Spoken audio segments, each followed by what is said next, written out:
Hello, high school football fans, and welcome to Ruby Field in Westminster for CMSportsNet's Game of the Week. Tonight we have live coverage of 2-0 South Carroll versus 2-0 Westminster. This should be a good one. Our pregame report is sponsored by Genova's To Go. Locations in Westminster, Manchester, Hampstead, Hanover, and coming soon Eldersburg. Genova's, pizza, pasta, subs, and more. I'm Bob Blubaugh, and I'm joined by longtime Carroll County High School football coach Mike Coons. Coach Coons, I really appreciate you being here with us. What are you looking forward to seeing tonight? Well, what I expected to see was Pat Stetzer sitting next to me on a jet flying to Hawaii, but I must have misunderstood when he said you'll have the seat next to mine. No, seriously, Bob, what I'm looking forward to seeing is this the game of the year? Because that's what it's shaping up to be, and it's kind of sad that it's week 3. Would be that great rival game at the end, but let's see if these two teams are live up to the preseason hype.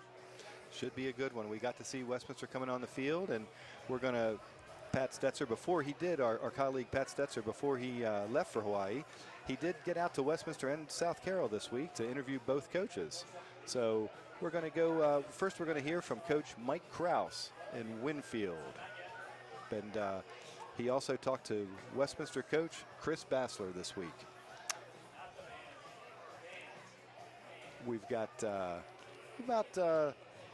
probably about 7-8 minutes before kickoff. So again, we're going to try to. There's a view of some of the fans here. We've got a good crowd. It's a beautiful night here in Westminster at Ruby Field. Westminster, of course, last week pulled off a big win, beating Linganore. That doesn't happen a lot, does it, Coach? Oh my goodness! You beat a Ricky Connor team. You have some bragging rights, and I don't think too many people, maybe outside of their team, saw that one coming. That's right. That ran the Owls' record to 2-0 after they beat South River the first week of the season. South Carroll also 2-0.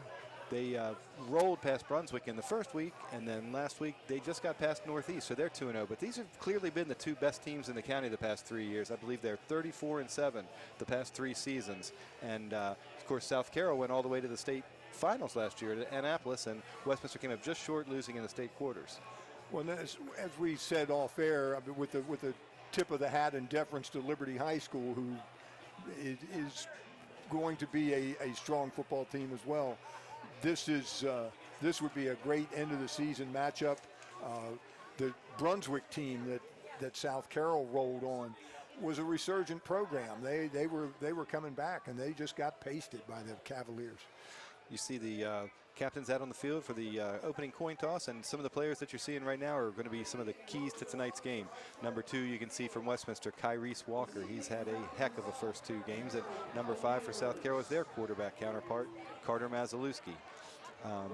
They're going to be settling things up now, and we're going to be going to the national anthem right after this. Coach, well, in terms of the Owls, Chris Bassler, you're pretty familiar with him. He's off to a phenomenal start to his career. He's got the best winning percentage in the history of Westminster High School at this point. Chris is easily one of the top 2-3 players I have had the good fortune to coach in my career. And yeah, they are off to a great start. As we mentioned, the Linganore game, and they've been a power since he's been here. And a couple stumbling blocks last year at the beginning, but they overcame that, and they're the real deal. Absolutely. He's 25-7 in 4 seasons. That's a 781 winning percentage. Pretty good. He, of course, played at West Virginia and had a pretty good career.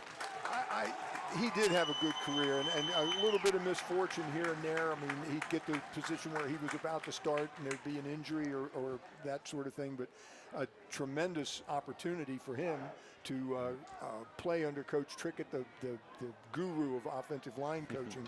And you'll see that in their style of play. They're going to run the power. They'll run what they want to run, but the power is their bread and butter. Okay, we're going to take a moment now and listen to the national anthem as played by the Westminster High School Marching Band under the direction of Brian Frazier.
job by the Owl Band on the national anthem. We're getting ready to play some football here. We talked a little bit about Chris Bassler, but the coach on the other side of the field, Mike Krause, has also had a lot of success. He's 24-16 since he took over. Of course, he was a longtime assistant coach.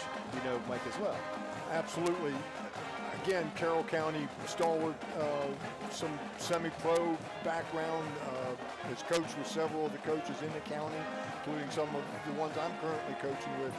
He's a football guy, and the South Carroll program has been it was always good. I mean, they've never really been, terrible by any stretch of imagination, but they have been solid, really solid defensively since Coach Krause has been the head man. Absolutely. Of course, South Carroll is going to be kicking off to Westminster.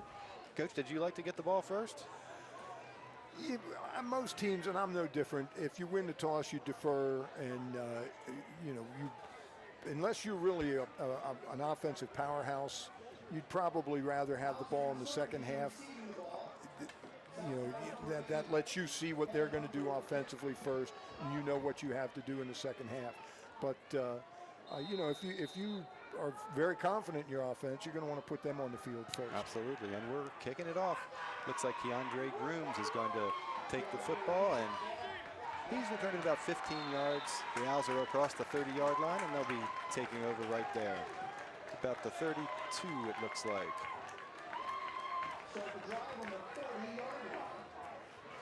Yep, it'll be 1st and 10 from the 30. The Owls have a pretty big offensive line out there. Jalen Jones being the biggest at 6 foot 275, but they average about 250 across that line. Good goal for your special teams or kickoff. Keep the team inside their 30-yard line. They're right at the 30, so that's kind of a draw on the opening kick.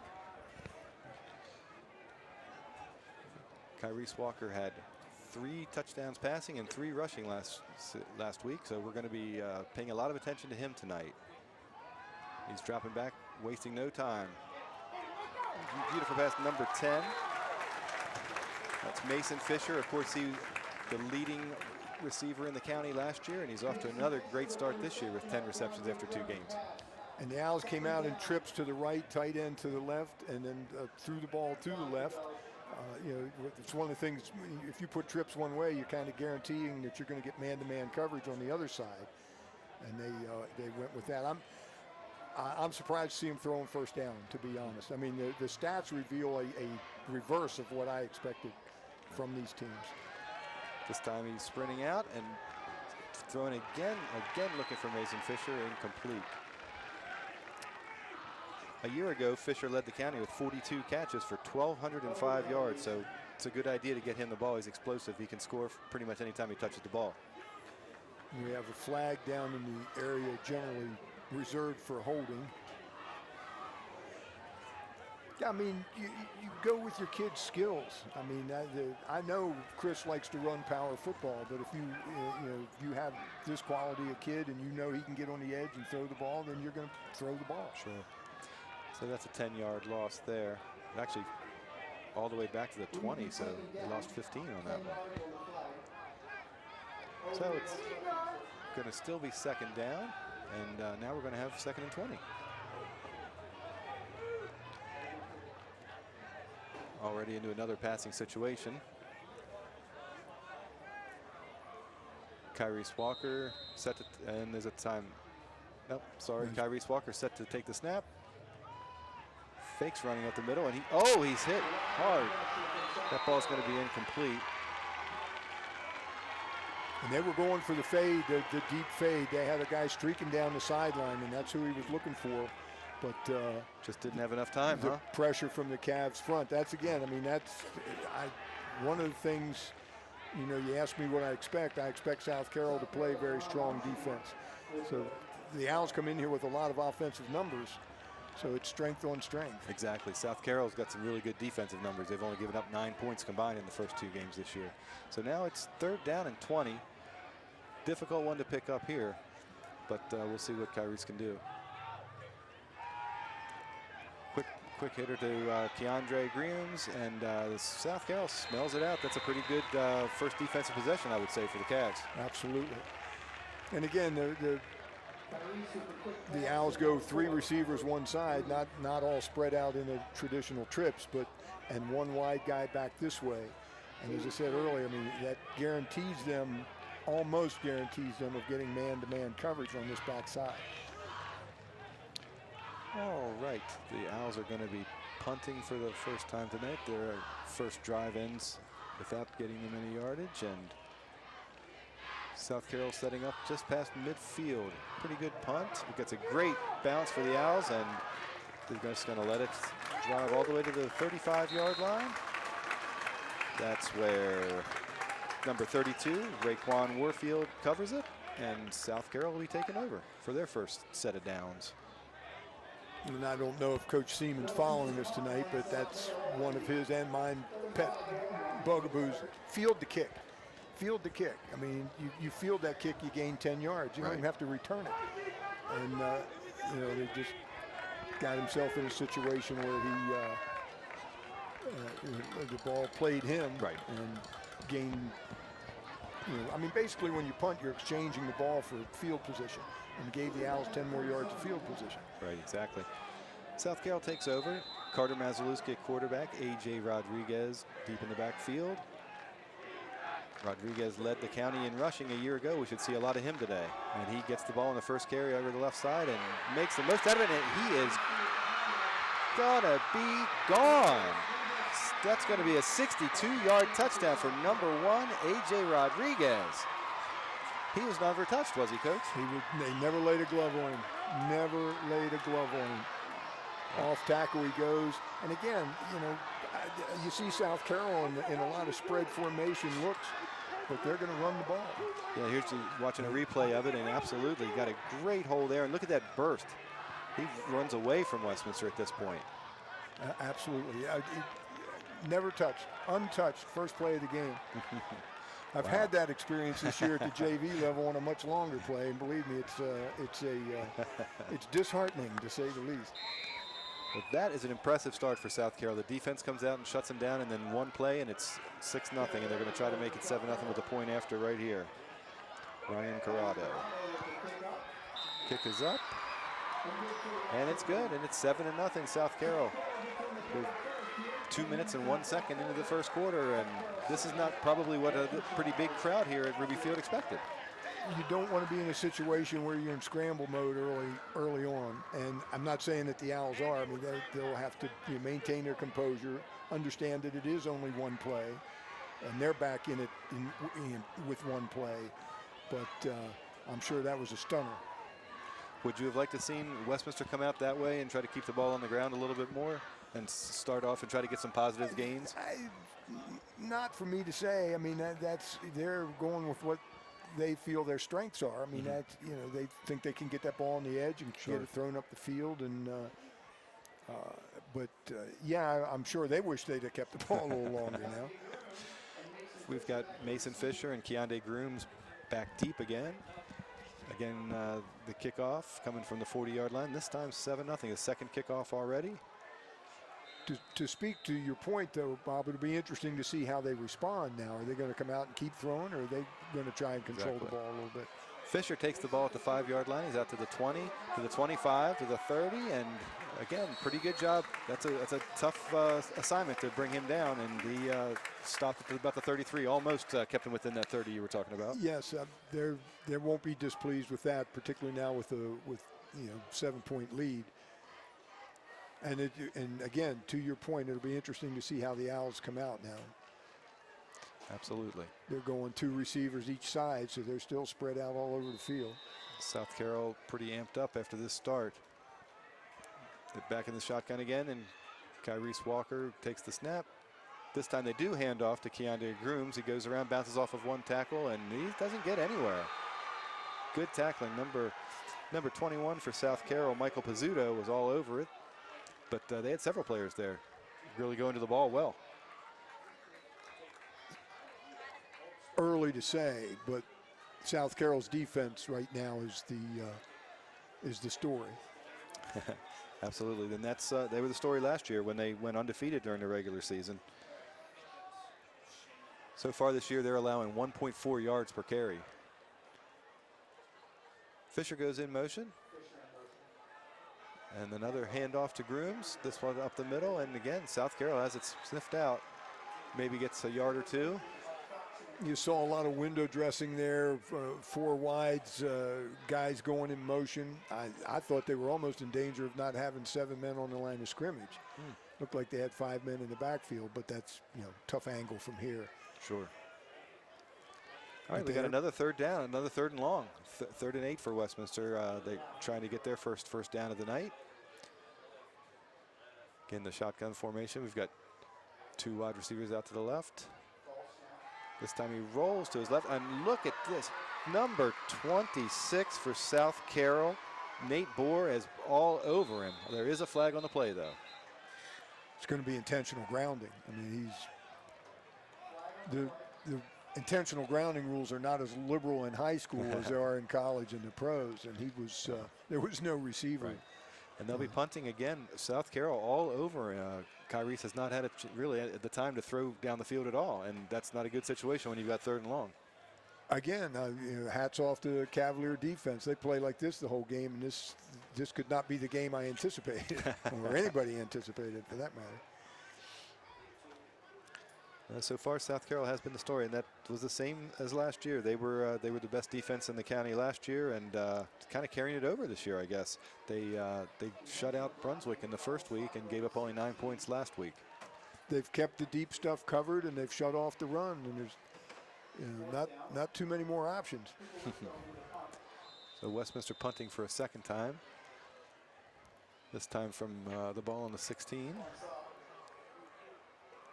And again, this time he does pick it up, Coach.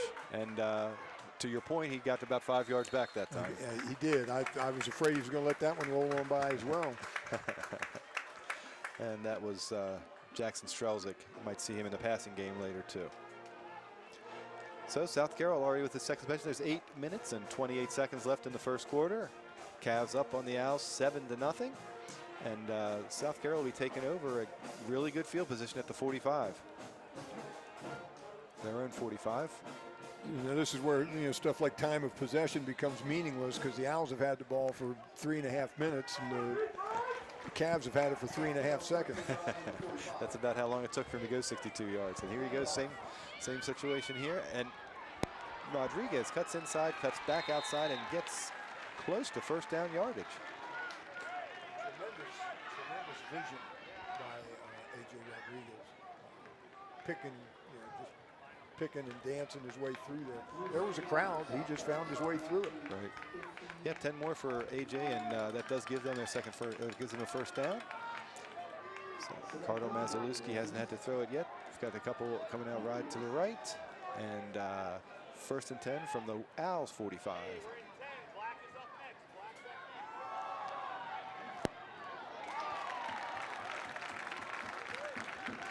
Rodriguez. About a 3-yard gain. And the ball at the 42-yard line now. That's a 2nd and 7 for South Carroll. So that's the first reasonably stout defensive play the Owls have made out of 3. Here again, what I like about what they're doing is they're all spread out. The Cavs running some of the same spread look as the Owls do, but content to run the ball. Now the Owls getting their backs up a little bit. They need a stop of some sort. Absolutely, and that's a good sign for them. They did have a couple guys on the ball that time, and it's going to be 3rd and 5, I believe, for South Carroll from the 40. 6:50, under 7 minutes now to play in the first quarter. And for all the spread look that South Carroll gives you, they don't throw the ball a great deal. No, and you've seen already why not. You don't need to. Absolutely. This time that looks like too many. That looks like inside guys covered up to me. Okay. Mazalewski going deep. He's got his man, and another touchdown for South Carroll. 40-yard touchdown strike from Carter Mazalewski to Drake Hebron. It's 13-0. The crowd is shocked. The inside receiver next to Hebron, to me, appeared to be on the line of scrimmage. Now, he may have just bumped back at the end. No flag thrown on the play. No. But it's just a wonderful throw. I mean, pretty put good it right on pass, him. absolutely. Decent coverage, but there you go. It's 13-0. This is shocking to me. I mean, this is absolutely shocking. I don't think anybody was expecting this after the way Westminster had their way with Linganore last week. That's absolutely correct. Little low snap, but it's up and it looks good. And it's 14-0 with 6:27 to play. Great job of the holder there. That was not a great snap. He was able to pull that thing back and get it on the block. Absolutely. They've done about everything right tonight. What do you, as a coach, what do you say to your team? You came into this game feeling really good about yourself and pretty unexpected, I'm sure, to be in this position. Well, you can see down the sideline right now that that's being addressed. I mean, it's, and a lot of it's going to be, look, we're not even halfway through the first quarter. Settle down.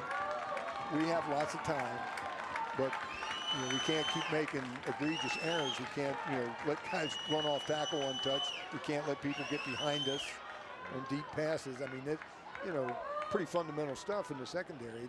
Don't let the guy get behind you. Right. But the big thing right now, don't panic. Don't panic. Don't panic.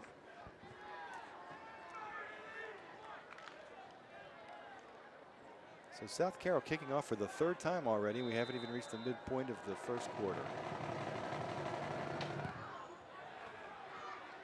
This time Mason Fisher's going to take it near the goal line. Takes it out to the 20, to the 25. He's out to the 30, to the 35, and brought down by 3 Cavs defenders again. Decent coverage on the kick, and Westminster will have to go 65 yards. Yeah, these Cavalier, if they got the young kids on the kickoff team, they play enough tonight to let them. I mean, they're getting a lot of field time. Is there any danger when you have coming off such a big win as they were off of Linganore do you worry at all coming out the next game? Well, I mean, certainly. I mean, and that may be what this is. I mean, Kyrie's up the middle this time and show a little bit of that quickness. He really dominated the Linganore game, well over 100 yards on the ground, and he's just showing a little spark of that. But as you were saying, they really are trying to increase the pace a little bit now. It looks like they're trying to go a little faster and see if they can get something going in their favor. Pick up the tempo a little. 32. Oh, nice play. It looks like that's Raekwon Warfield, and the Owls are going to have their first down of the night. Caleb Bloom just missed a tackle for loss in the backfield, which would have given the whole disposition of that a different look. But yeah, pick up, change your pace, pick up the tempo, let's go faster. Walker again in the shotgun formation with Warfield in the backfield beside him to his left. Fisher in motion, and they're going to get the ball to Mason Fisher, but South Carroll was ready for it. Jet sweep, you tend to like to run that whole way to the sideline and turn it up. The Cavs kept the edge. He had to turn it up sooner. And it's always a good idea if you're that edge guy. You got one guy outside of you and 9 guys inside of you. Turning back into the 9 guys, and you're likely going to get a play. Number 58, Ben Simmons, was on that tackle. 2nd and 8 for the Owls, and this time Kyrie's is going to keep it. He runs around to the left, and again, good pursuit there. We got number 7, Mason Sutton, coming in to make the tackle. It's a great job by Sutton, again, maintaining the leverage. He didn't buy the fake. There was a lot of action going to his left. He knew his job was to keep the edge on the right, and he stayed there. It's credit to Carice that he still gained 5 or 6 out of it. He was well leveraged. 3rd and 3 from the 46. This time the handoff, and good initial burst from Raekwon Warfield. It looks like he's got another first down for the Owls. So that's pretty much what they had to do, right? Go out and have a couple good things happen for them. And they're getting a better surge from the line. This is what I expected to see from them. I realize they have some pass stats, but you asked me about Chris, Coach Basler, and this is his kind of football right here. I mean, it's just kind of bloody your nose. All right, it's going to be first down and 10 from about the 42-yard line. Nope. Kyrese Walker again back in the shotgun. Takes the snap. Is again under great pressure. Did an amazing job to get out of that, and almost complete to again. Walker did a good job to get away from that and get the pass off, but again, South Carroll, great pressure. They're showing up. I mean, one of the things that they are known for through all the levels of their program is they like to blitz inside. They will double A gap blitz, really put your center in a fix, and they are able to generate pressure. And that was just a great individual effort by Walker to avoid it. Second and 10 from the 41. This time the handoff to Raekwon Warfield, and he got a nice surge, and he's going to get about 4 yards there over the left side of the line. Yeah, that's good work by what some of the guys on Sunday like to call the big uglies, or Keith Jackson, I guess, used to call them the big uglies. The sorry moms, it's nothing personal, but yeah, they're getting great work off the ball on the left side right now. All right, it's going to be 3rd and 5 from the 36 for the Owls. Important play here, but of course we might expect to see them go for it if they don't make it. A handoff up the middle, Raekwon Warfield. They're going to stop him about the 32-yard line. I believe he's going to be short, isn't he, Coach? Looks like it. Notice they had that trips bunch over to the right. They're, again, trying to, you have to honor that. You have to kind of slide your defense over that way. And then maybe that opens up some lanes for you to run back on the inside. It's 4th and 1. Big play early in the game. 3 minutes to go in the first quarter. Walker takes it himself, and he's going to have a first down and a lot more. Look at that nice move. He's brought down by Jackson Strelzik, but not before he gains about 17 yards down to the 15, and the Owls are going to have a 1st and 10.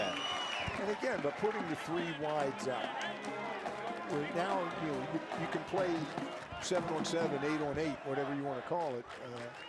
You really put a lot of stress on the defender who has the 3rd receiver in, because he can't get too far away because of what you just saw, but he also has to honor that 3rd receiver. 1st and 10 from the 15. Keandre Grooms is back in the game as the lone running back, and he gets the handoff. Grooms dragged about 3 South Carroll defenders for a couple yards. And if the Owls score here, as we're down about 2 minutes in the first quarter, they score here, and all of a sudden it's 14-7, and now it's a normal game. You know, the outrageous, 2 scores in 4 plays or whatever just becomes another game. Right. All right, we got 2nd and 6 from the 11. Again, it's Kyrese Walker and the quarterback, and Keandre Grooms is running back. Walker rolls out to the right, throws it across the field, and Mason Fisher couldn't quite come up with it. It's going to be 3rd down. Nice throw in that Fisher was going to catch it or nobody was, but also nice coverage in that you forced him into such a small area of the field that it really minimized the chance that the ball was going to have to be perfectly placed. Right. All right, it's 3rd down and 6. Again, another important 3rd down. The Owls have converted a couple of them this time. This is a play that you would say demands that you throw the ball, but I don't know that it does. Walker is back to throw, and wide open Raekwon Warfield. He's going to walk into the end zone. A nicely drawn up play there for the Owls. That's an 11-yard touchdown from Kyrese Walker to Raekwon Warfield. We can see that again, see where the pressure's coming from. Again, that may have been by design. If you're going to pressure us in there, then we'll run a guy out into that area. We're going to take a look at it again right here, Coach, as you were talking about. We run the guy out of that area. Again, there's nobody home. Got him out in space. And yeah, man coverage. You run the 2 guys down the field, come back underneath of it. Nice job.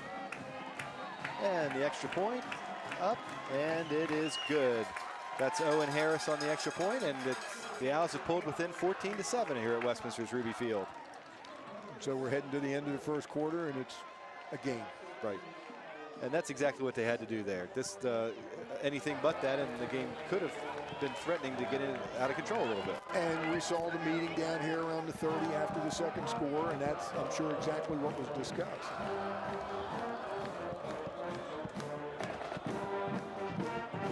Hear the Westminster band playing songs familiar to football fans in this area.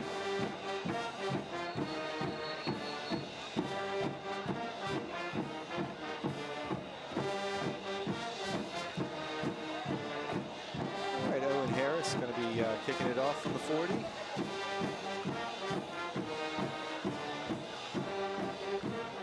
Jackson Strelzig back deep for South Carroll, along with Manny Rodriguez.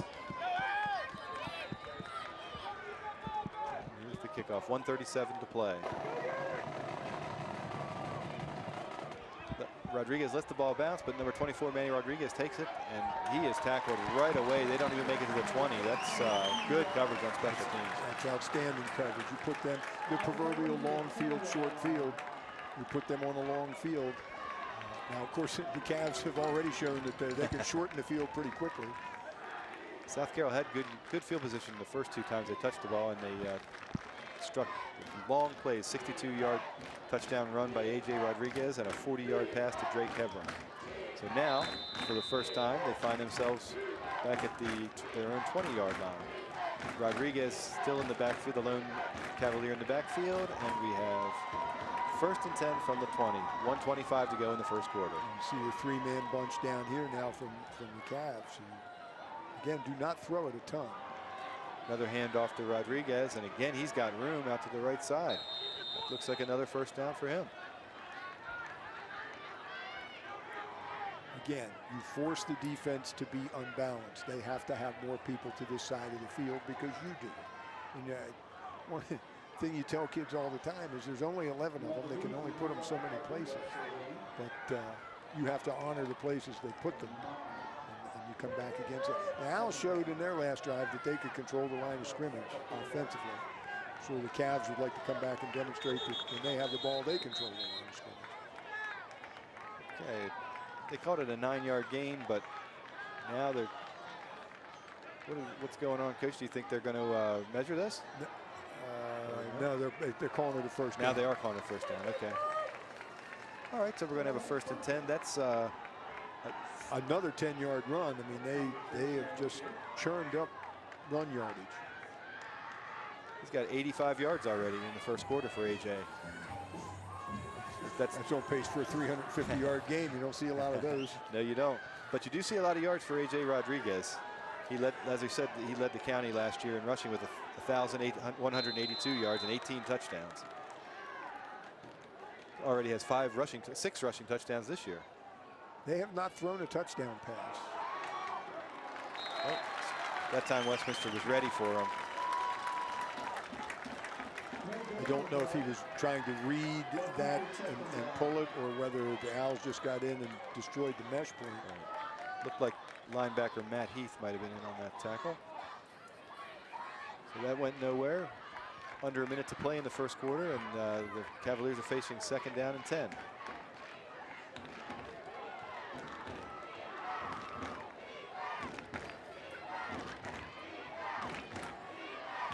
All right, 2nd and 10.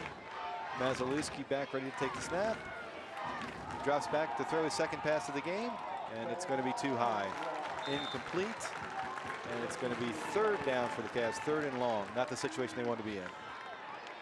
Owls get their back up here and get the ball back at the end of the quarter and continue to dominate the line of scrimmage, and they could be right back in this sooner than I thought, that's for sure.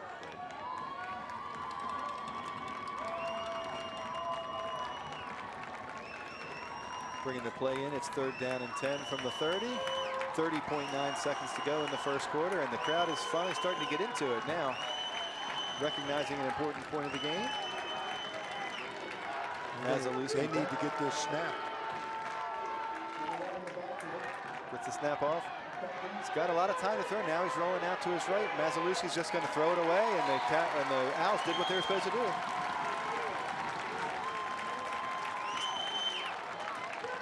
He had some time, but nobody was open. They ran crossers and ran a guy underneath of it, and the Owls had them all covered. There was nowhere to go with the ball, and that's why you saw what you saw. He did what you do when there's no place to throw it. He threw it away.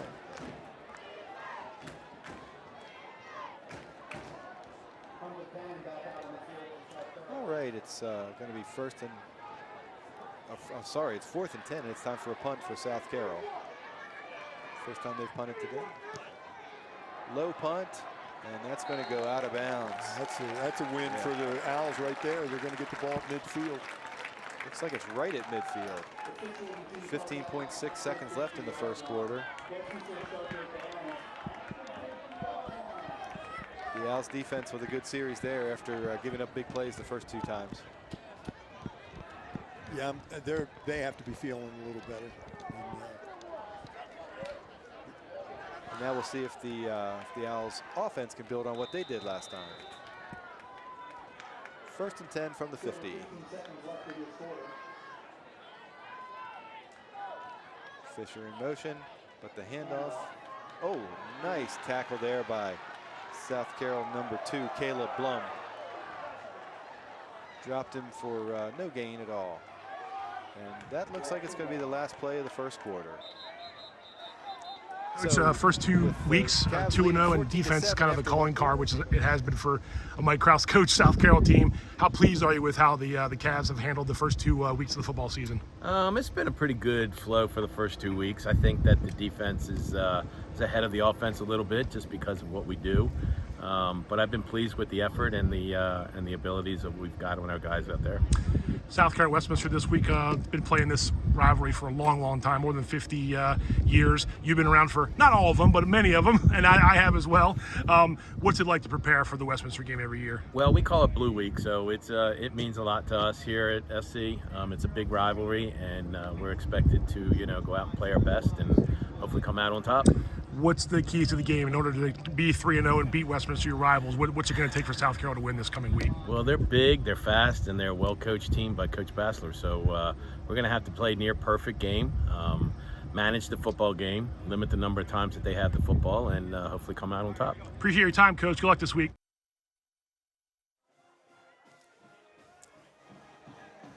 We thank our colleague Pat Stetzer for that interview of Coach Mike Krause, and so far they got off to a pretty good start. Maybe not perfect, but a pretty good start tonight. It's 2nd and 10 now from the 50 for Westminster. We've changed sides, and he's scrambling again. Again, that was great pressure by Caleb Blum. He's been in the backfield a lot. You could see that pressure coming right up the middle. I mean, they were even showing it. They'll dance up in there, and you don't know whether he's coming or not, but as I said, South Carroll has a history of they're bringing those guys, and the Owls have not been able to pick it up as yet. Absolutely.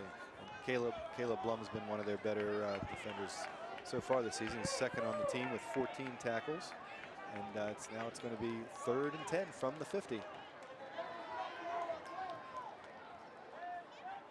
Making his way to the shotgun formation, Kyrese Walker, Raekwon Warfield also in the backfield. Walker takes a snap, and he takes off right up the middle. Gets a nice gain, but it's not going to be near enough for a first down. It's going to be about 3 yards to go, I'd say. What do you say, Coach? It's 4th and 3. This is an interesting. You can punt them down, close to the goal line if you want. That looks like that's what they're going to do. But the other option, of course, would be, hey, we're rolling. Let's take a shot at it. But if you don't make it, then obviously you're giving the Cavs the ball in the middle of the field. So they're opting to put them on a long field. Certainly. Not a bad place to run a fake punt either, but it's kind of early for some of those kind of shenanigans. Right. So on 4th and 2, the Owls look like at least they're going to try to punt the ball. And they do punt it.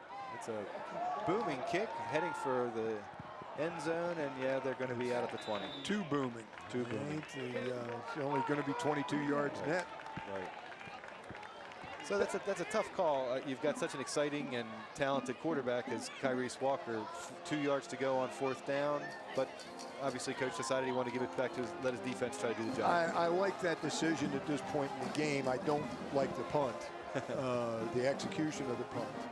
It's interesting anymore. It used to be everybody would kick that out of bounds, and in high school I think that's still a good play. But yeah, one of the biggest things that's improved in high school football is the play of specialists.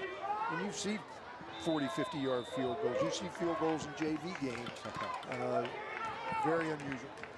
Well, 1st and 10, this time another Manny Rodriguez takes the pitch, and he gets a very short gain. Out there on the right side is the left side of the Owls defense did a nice job. Yeah, I mean, the punt's a good, you go 3 and out here, the punt's a great play. I mean, in essence, what you do when you punt is you're willing to trade the possession of the ball for the position on the field. That's why keeping it down inside the 20 would have been a little better. That's where John Harbaugh asked Lamar Jackson what he wants to do, right? But you don't do that in high school football, do you? You won't listen to him sometimes. It's got to be something sensible. Another handoff for Rodriguez, and again, Westminster all over that one. Number 77, Jacob Gibson, big 285-pounder, in on the tackle. Sure doesn't look like the same defense that got torched on the first play of the game. Absolutely. So now we're going to have 3rd and maybe 9 yards from the 21-yard line. And again, as you can say, as you said, if Westminster can get South Carroll off the field, then hey, that's a good decision to punt. Again, the Cavs seem somewhat reticent about throwing the ball, but this is certainly a throwing down. Vasilewski back to pass. He's got an open Strelzik, and Makes he the catch. made a play. What a nice catch that was by Jackson Strelzik, and that's going to be enough for a 1st down. That gets him out of the hole, gets him another set of downs, demoralizes the Owls a little bit because they had him, they had him 3rd and long. Absolutely. A good pass, but an even better catch there by Strelzik. Well, it was a well-placed pass. I mean, and again, he was going to catch it or nobody, but he did make a nice play. All right, 1st and 10 from the 31. A.J. Rodriguez is back in the game. And no surprise, he's going to get the ball. Well, he gets strung out to the right side, and he's still moving. He's keeping those legs going. Great individual effort there because you're right, they did string it out. They kept the edge. The Owls playing that 3-3 or 3-5, 3 down guys, 5 linebackers. Can debate somewhat whether those outside guys are linebackers or glorified safeties, but it's 8 guys across the front, and they spread that play out very well. Got a little break in the action. A Westminster player was shaken up a little bit, but he's already up and walking around. It looks like he's going to be just fine.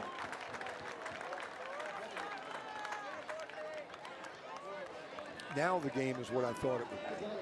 I think the beginning may have just been an aberration with the. This is more the punch and counter, than I thought we would see. And it's a 2nd down and 8 for South Carroll from their own 33-yard line. Another handoff to A.J. Rodriguez, and wow, Westminster again all over that one. Yeah, Rodriguez is a tough runner, and he's tough to bring down. But you swarm 4 or 5 guys in there. I don't care how tough you are. Andy Schneider is one of the better linebackers in the county. We had a chance to talk to him before the season started, and he was in there giving that 3-yard loss actually. So we're going to have 3rd and 11 for South Carroll. Now they threw their way out of this the last set of downs. See if they can do it again. This time Vasilewski's going to hand off to Rodriguez, and again he is held to no gain at all. That time it was Michael Simons for Westminster making the tackle, another of their good linebackers. So a lot of pressure from both teams, a lot of blitzing, a lot of linebackers showing up in the backfield unaccounted for. So after A.J. Rodriguez had 85 yards in the first quarter, he goes a little bit backwards there and loses about 5 yards that time. 4th and 13 from the 28-yard line, and South Carroll's back to punt. So he's down to a 200-yard line. Exactly. Ball's up for the kick. A lot of pressure there. And taking it about the 40. He's out of bounds at about the 43-yard line. And Westminster's going to have good field position. So ultimately, it looks like the decision to punt the last time instead of going for it on 4th and 2, it probably paid off. And not to belabor the punt catching thing, but simply catching that ball. I mean, he caught it almost on the sideline, stepped out of bounds. But that ball hits and skips 15 yards down the field. Now you're back at the 35. So exactly. Catching kicks, one of the things that we like to chart with our young kids is there's no yardage. It's just the goal is it's right on the card. Catch all kick. Catch all kicks. 1st and 10 at their own 41 for the Owls. Spread out again. Back to pass, Kyrese Walker. Thrown to the left side to a wide open Mason Fisher, and Bulls ahead for a 1st down. Nice individual effort to get those last couple yards. There's been some great individual efforts by ball carriers and receivers. Not being content. One of the things you always run the risk of, and you see it all the time, the guy struggling to get the extra 2 yards and gets the ball punched out. And sometimes the discretion is the better part of valor or whatever, but these young men have turned positive plays into bigger plays. Back in South Carroll territory, Keandre Grooms goes straight ahead on 1st down. Looks like he got about 4 yards up to the 45-yard line of the Cavs. It's going to be 2nd and 6. You mentioned the size of some of those Westminster kids up front, and the Cavaliers aren't tiny. Both these schools have excellent weight programs against something that used to be considered to give you an edge. Now you have to do it if you want to stay competitive. And, it's paid off up front for both of these teams. Absolutely. 2nd and 6.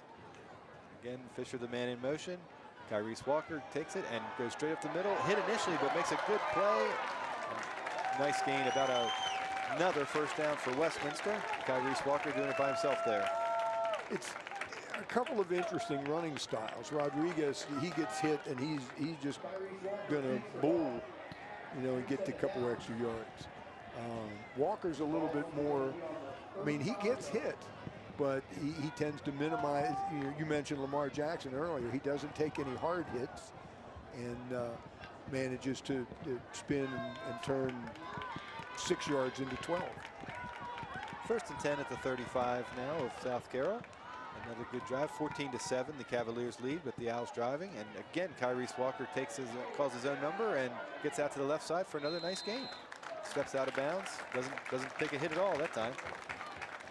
Nice job by the Owl front, just what looks to be just a zone blocking scheme. I mean, you take the guy on you the way he wants to go, and you're blocking him.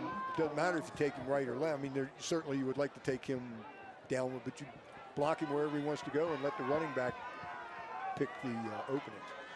He got 6 yards in that play, so they're going to call it 5 yards. So give him 2nd and 5 from the 30 for the Owls. Walker back again at the shotgun formation. Looking to pass, looking for his favorite target out there. Oh, a little bit of contact, but no flags are thrown. Mason Fisher battling that time with A.J. Rodriguez. Again, if you're watching the game on Saturday or Sunday, they go, oh, what a great back shoulder throw. That is a thing. I'm not sure that was that thing, but I think that ball just didn't get there. I don't think he purposely threw it behind him. The idea, of course, is for the receiver to know that it's going to be short and come back to it, and maybe draw an interference penalty. 3rd and 5 from the 30. The handoff up the middle. Keandre cuts out to the right side and has plenty of yardage. He is going to go all the way. That's going to be back. Well, it's the 30-yard touchdown run signified by the official, but there is a flag on the play. Downfield block. One of the receivers just double armbarred the kid. I mean, he had a hold of him. I generally don't see that, and so if I saw it, it must have been pretty egregious. Okay, so that's going to be enforcing the spot of the foul, right, Coach? Yes, yeah, they'll get a 1st down, I believe. So well, I don't. Again, I take that back.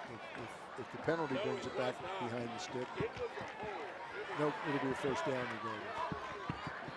Negated a 30-yard touchdown run, however. turned it into a 5-yard first down run. Some of the fans not as happy with that call as they might have been. Yeah, well, but you saw that's that. one of my goals in life is to become a fan, so I can sit out there and know everything. It's going to be a 1st and 10. It looks like about the 24-yard line for Westminster. They just have to regroup. Almost had the game tied, but now they'll have to go about the business of trying to tie it again. Kyrese Walker set to take the snap. Keandre Groom still in the backfield. This time Clayton Dorsey goes in motion. And there's the pitch. Keandre. Decent game. Keandre runs up in there a couple times. They're going to be aware of him. They collapse on him, and they just a little option look. Pitch into the boundary also. Notice again, 3 wides to the far side of the field. Make them have to defend the wide side of the field. Come back and get your quick-footed playmakers into the boundary. Got about 4 yards there. We're going to have 2nd and 6. Owls on the South Carroll 19-yard line, driving. Kyrese Walker set to take the snap, and he's taking it up the middle. Oh, and there's another flag on that play. It looked like they had yardage for a first down. We'll have to see what the officials have to say. This looks like it might be something post-play.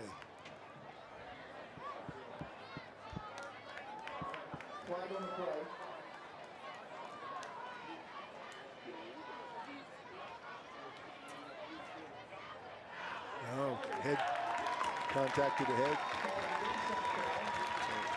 They had a first down with the run, and that's going to give them another half the distance to the goal line. They're going to have a 1st and goal, the Owls will, trying to tie the game up. They're down 14-7 with 4:24 to go in the first. And the young man that committed the holding penalty was taken off the field right after the hold. I think that was just a personnel package thing. He's back in now, so good job by the Owl staff. The kid makes a mistake, get him back on the field as quick as you can. Here's an interesting formation. Hand off to Keandre Grooms. He hit the hole hard. That's a touchdown, Keandre Grooms. The play before with Walker was basically a power. He just didn't hand it off to anybody. He kept it. He had the backside guard wrap around, and okay, we're going to see that one again. Look, the 2 up backs almost like a punt protection. And then he just does the rest for himself. That's just lead, whatever you want to call it. Once again, Owen Harris back to add on to it and trying to tie the game. He does so, and we've got a 14-14 tie with 4 minutes and 16 seconds to go here in the 2nd quarter. Great, now we got excitement.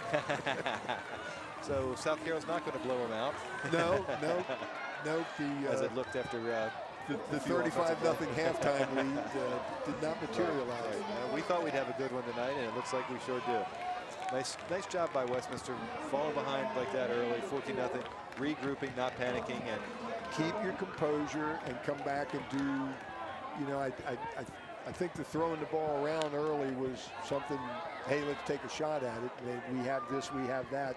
They found out quickly they didn't have it, and so they go back to what again I think is a staple of Coach Basler's just attitude about football, which is we're going to line up and we're going to run that wraparound guard and we're going to bring it to you. That passing game worked well last week, and of course South Carroll took note of that. They might have been ready. That's for that. true too. All right, getting ready to kick off again with 4:16 to play. Westminster kicking off.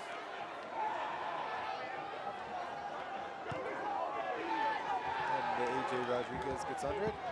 Takes it about the 10. He's at the 15 to the 20. 25, he breaks a tackle, gets a little bit of extra yardage, but decent job by the Owls on special teams. But again, a great individual effort. I mean, that play could have been finished back around the 20, and he gets it out closer to over the 25. Just I mean, the blocking was finished. I mean, he did the last 5 yards by himself. Of course, we know he's a pretty tough kid. He's a state champion wrestler as well. Football coaches love those wrestlers. It's going to be 1st and 10 from the 27, South Carroll. at their own 27, and Carter Mazeluski still in a quarterback. Got 4 minutes. Three wide out here to the left. They don't, and a lot of times you would say, well, 4 minutes, they're going to go into throw mode. They don't have to. Oh, Westminster blows that one up. Number 5, Matthias Thielman making the play.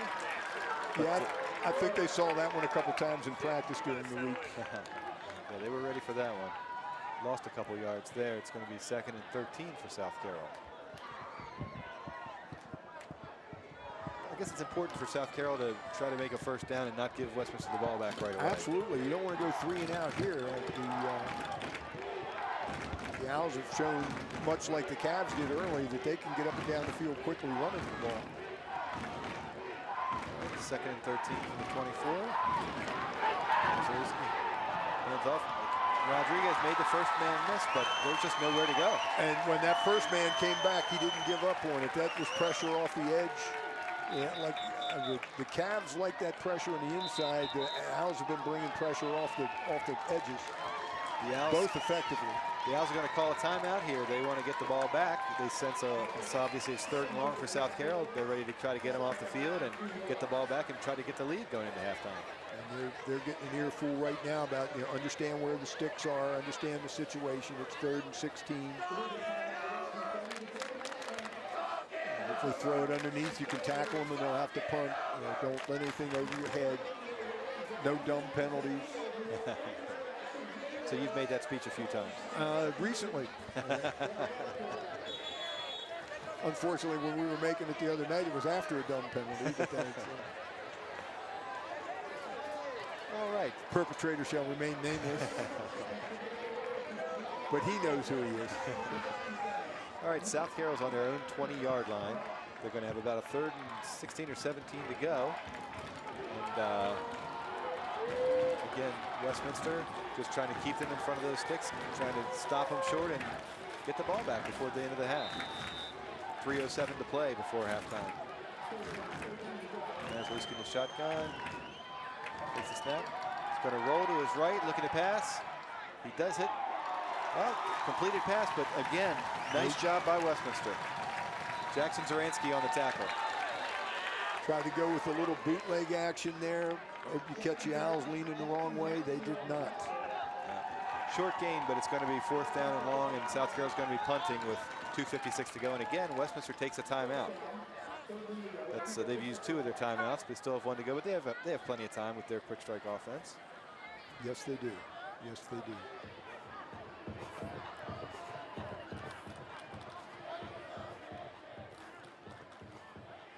Beautiful night out here at Westminster. Great night to be playing football. Did you see the sun going down? Oh, man, right over the school. Man, talk about just it's high school football time, Friday night. Absolutely. And it's a great crowd, both sides here. Great rivalry. Goes back 55 years. Longest, most played rivalry in Carroll County.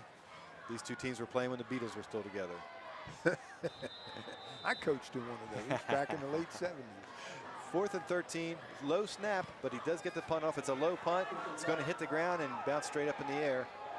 Westminster's going to take over. It's down at the 47-yard line, and the Owls have good field position with 2:47 to go. They did exactly what they wanted to do that series of downs on defense. And the punt, fortunately, even though they didn't field it, wasn't one that was going to skip away from them. I mean, it started to return itself a little bit. The Cavs wanted to get on it and down it. All right, then. It's 14-14, 2:47 to play. We'll reset it here. 1st down and 10 from the Westminster 46. The Owls have scored 14 unanswered points and looking for more.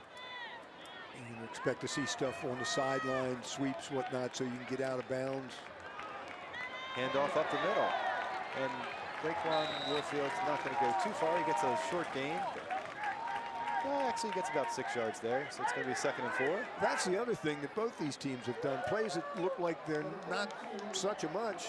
And, 2nd and 4 is a nice situation. Absolutely. And Warfield gets it again, and it's going to be another nice run, and he's got the 1st down. But great tackle. The ball is out. South Carroll says they have it. We'll wait for the officials.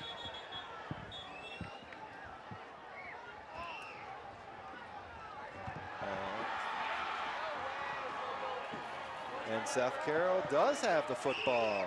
That's the first turnover of the game. That's Ben Simmons, number 58. Great tackle.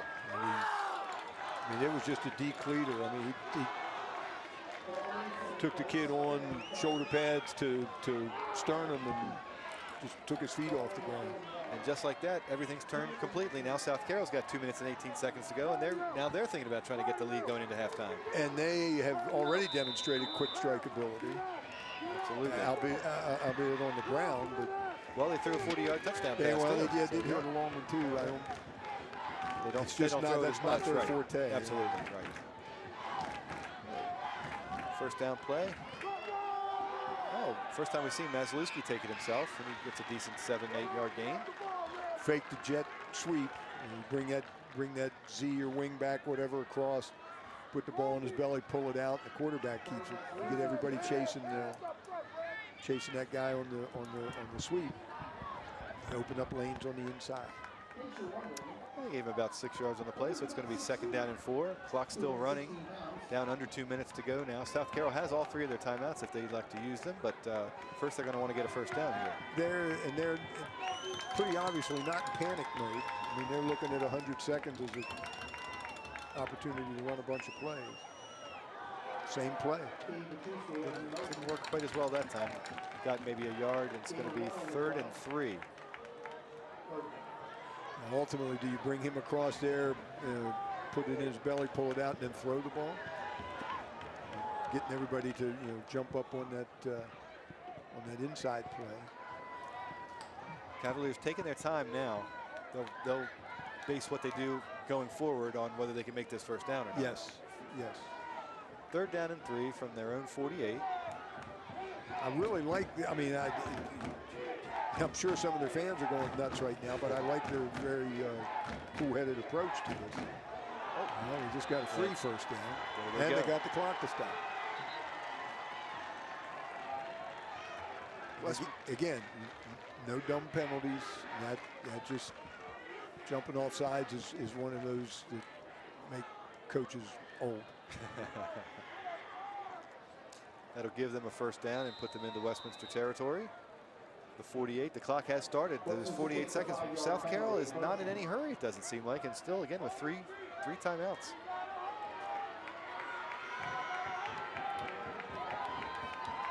Maslewski in the shotgun. Well, you can rest assured that they've practiced this scenario. He's throwing deep. Looking, it's a little bit underthrown, but there's some contact, and there's going to be a flag on that play. But again, that's a yardage penalty. That's not a spot foul. Right. That ball was one of those situations where it's badly underthrown. The receiver tries to come back to it, and the defensive back's not looking at the ball. And the quarterback's going to tell you it was a back shoulder throw.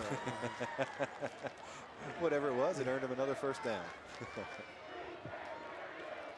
24.6 seconds left now.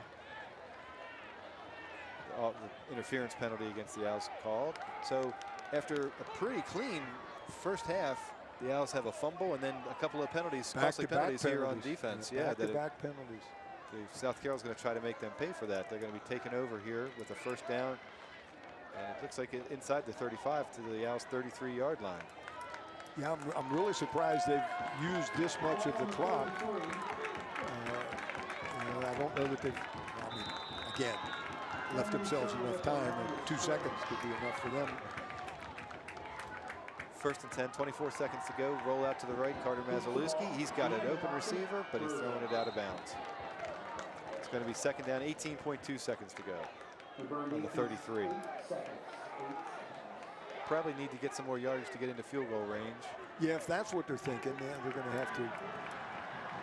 They do have three timeouts left, so they can throw it anywhere on the field. They can do anything they want, really. Yes, yeah, the whole field is open to them. That's true. But they, again, I'm just very awed by their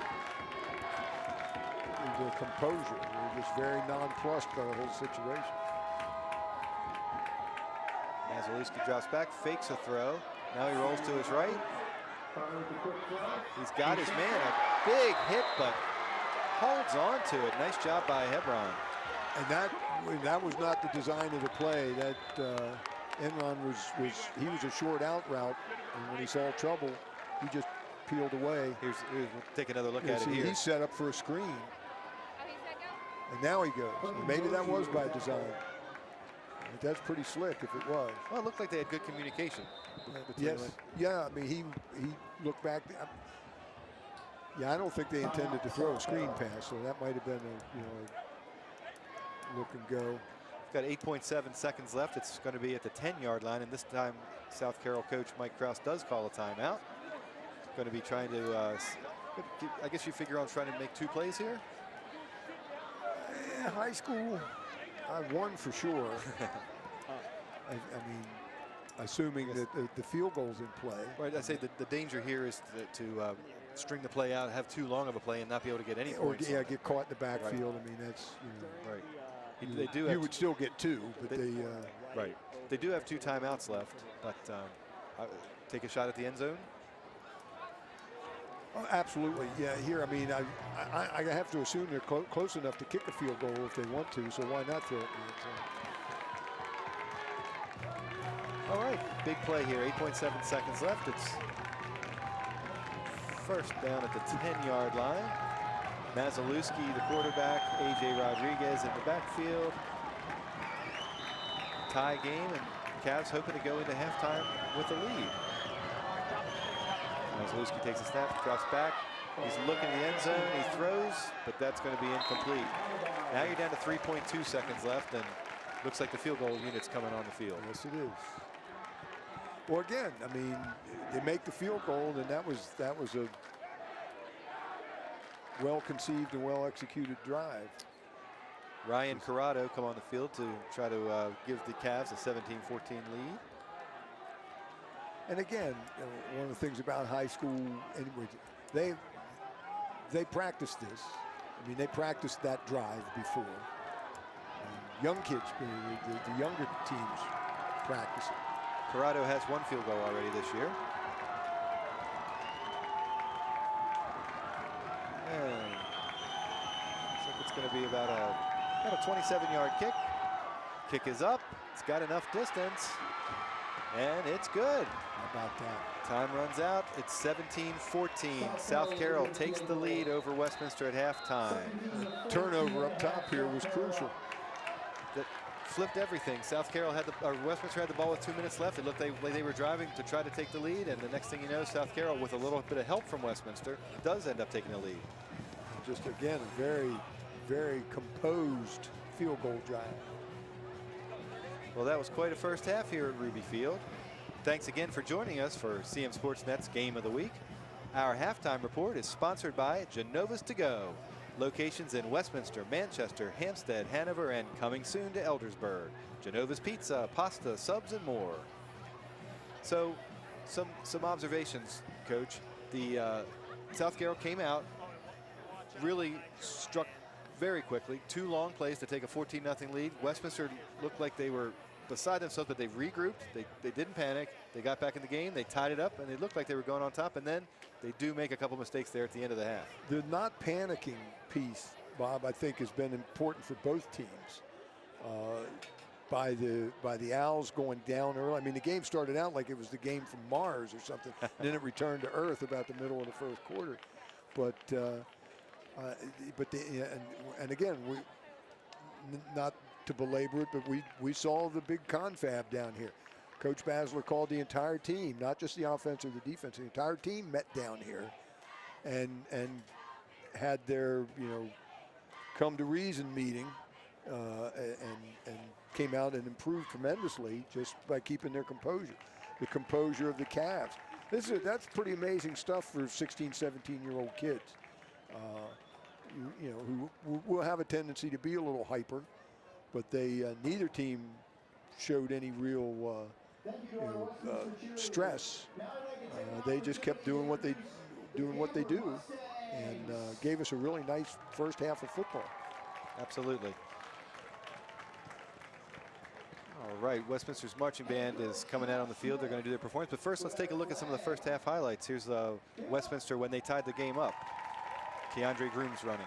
This just lead, extra blockers inside in the backfield, and He had a little penetration there by the Cavs, but and the way your take on Grooms' run is exactly right. He exploded out of his stance, got the ball, and you were going to have to have penetrated and been there in the backfield to get a stop on that.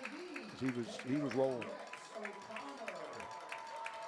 Okay, and now we're going to try to take a look at some other highlights from the first half. This was the touchdown pass after South Carroll had scored on their first play of the game. This was also a quick strike. This, I believe, was their first touchdown pass of the year. Absolutely. 40-yarder to Drake Hebron from Carter Mazalewski. It's been, it was that kind of game.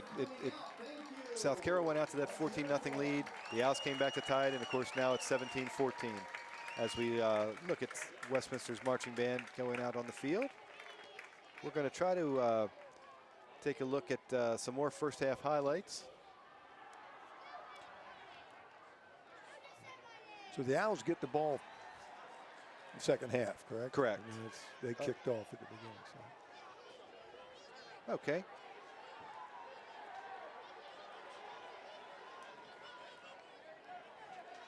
So, CMSportsNet has been awarding an Athlete of the Week for the past 2 years, and we wanted to show you the first winner of the Athlete of the Week award this year.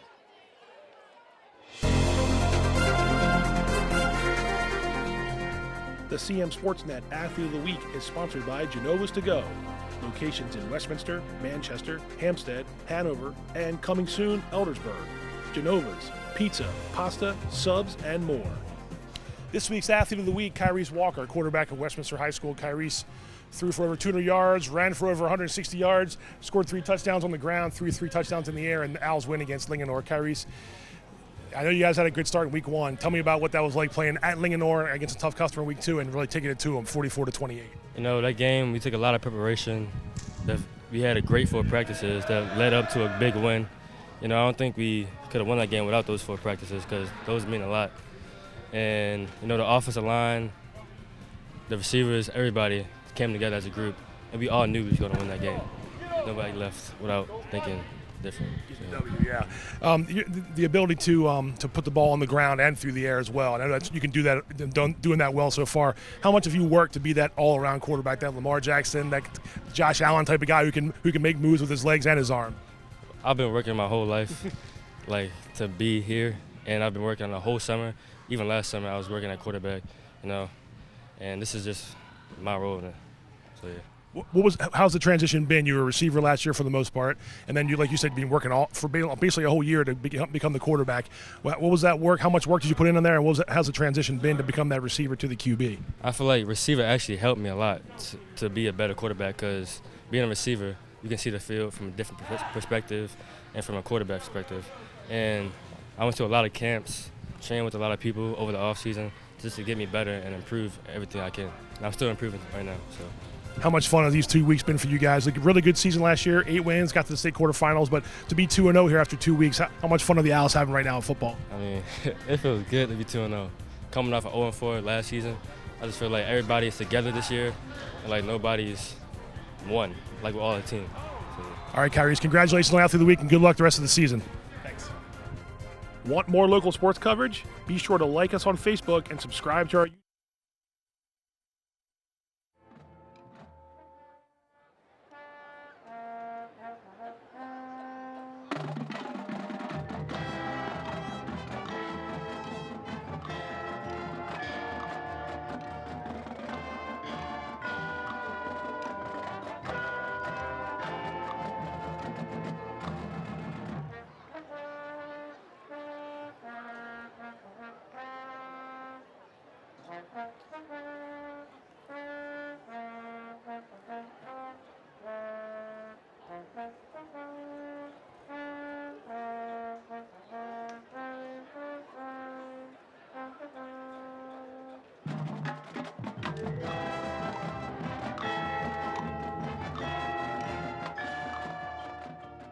Hey there, I'm Pat Stetzer. And I'm Michael Duffy, inviting you to join us for The Score and more. It's our new podcast, and each week we'll talk about high school sports in Carroll County. We'll share information about upcoming games, highlight coaches and athletes, and much more. We'll even try to have a little fun along the way. Don't miss the Score and More podcast presented by CMSportsNet. The Score and More Sports Podcast is available online at carrollmediacenter.org and on a variety of podcast channels.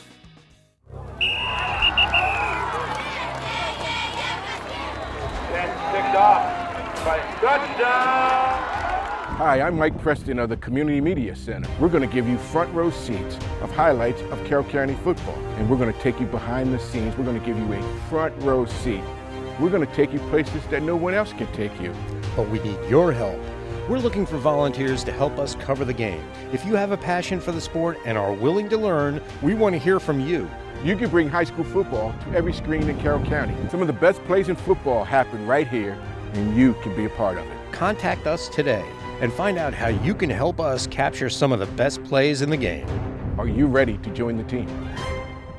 What does it take to cover local high school sports? It takes staff and volunteers, equipment, training, and community support from people like you. You can help by making a donation to the Community Media Center today. Your gift is an investment in our community, our schools, and most of all, our student athletes. We want to expand our coverage to include both boys and girls sports, but we can't do it without your help. So please, make your donation today and help us bring high school sports to every screen in Carroll County. This fall, local athletes take the field, and CMSportsNet will be there to bring all the action to thousands of homes throughout Carroll County. Catch all the action: high school football, high school soccer, and Carroll Link soccer. Each week, local fans in Carroll County turn to CMSportsNet. Live game coverage, game highlights, and exclusive interviews. Plus, a wrap-up show to highlight the top athletes and teams of the season. Tune in for CMSportsNet's award-winning coverage. On air, online, and on demand. CMSportsNet's award-winning coverage. Let the games begin. CMSportsNet, we've got you covered.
Earlier tonight, we heard from South Carroll coach Mike Kraus. Now we're going to hear from Coach Chris Bassler of Westminster. Our colleague Pat Stetzer was out to Westminster this week to talk to him before the big game against the Cavs. Coach, coming into this week against South Carroll, you had to beat Linganore last week at their place. How huge was that win for the program? Just how you did it and what it gives your guys momentum-wise. You know, I think it was clearly a big win against one of the best teams in the state, but it's not going to help us at all this Friday. You know, and we've told the kids that you know, if that's the biggest win of the year, then this year's been a failure for us. And we've tried hard to focus on the process, and I think we were successful the last couple of years, last couple of weeks, because we have had great practices, and we're trying to repeat that process again today. South Carroll Westminster, the oldest rivalry in Carroll County, been playing that game since the late '60s. You've had a couple of them now, but what is it like to prepare for that South Carroll game every year? You know, I think the thing with them, you know, is they're very well coached. You know, Mike Krause and his staff does a great job. They have a lot of good athletes, and they have one of the best players in the state, in AJ Rodriguez. So anytime you're facing all those things, you have to prepare the right way and get yourself ready to have a chance. Speaking of AJ and South Carroll, what's it going to take for Westminster to get a win in week 3 and go to 3-0? I think it's going to be a couple things. I think we're going to have to tackle well. We're going to have to limit explosive plays and not turn the ball over, and play our hearts out for 4 quarters. Appreciate your time, Coach. Good luck Friday. Thank you.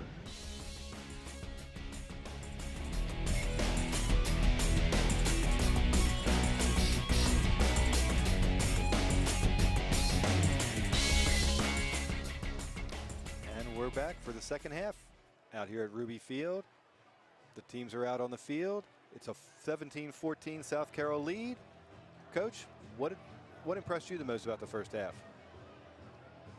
Westminster's resilience, I think I would say would be the thing that stuck out the most. I mean, they, 3 plays and out, then they give up a score, 3 plays and out, then they give up a score, and then they come right back, a 12-play drive, 9 runs.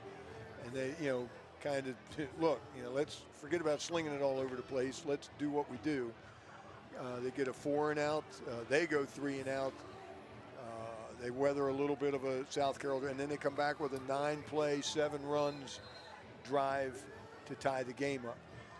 But if resilience is the key, you got to hand it to the Cavaliers too. I mean, they made their break down there with the fumble after the Owls had, as you mentioned, had kind of manipulated the situation the way they wanted it, but they couldn't hold on to the ball, and then the Cavs come down and grab at least a 3-point lead at the end with a very cool hand Luke type of drive that puts them on top. All right, the Owls are going to be kicking off. South Carroll awaiting the second half kickoff. I don't know what I was thinking. I thought the Owls. Jackson Strelzy's going to take it at about the 18-yard line. He's out to the 25, to the 30, and he's got daylight finally brought down at about the 37-yard line of the Cavs, where they'll take over to start the second half. Of course, they got on top with a 62-yard touchdown run from AJ Rodriguez. Here they are. If you're a numerologist, this is but a little creepy. They actually, after that first run, though, they did a decent job on AJ Rodriguez after that. Yes. I mean, 80-some yards early, but 60, as you mentioned, 62 of it on 1 run. And but some of that from 60 to 85 was all his doing. Some tough runs by the big running back. And they hand off to AJ Rodriguez. He gets around the right side and makes a little bit of a move, stays on his feet, and gets out of bounds after a gain of about, not 62 this time, but about 12.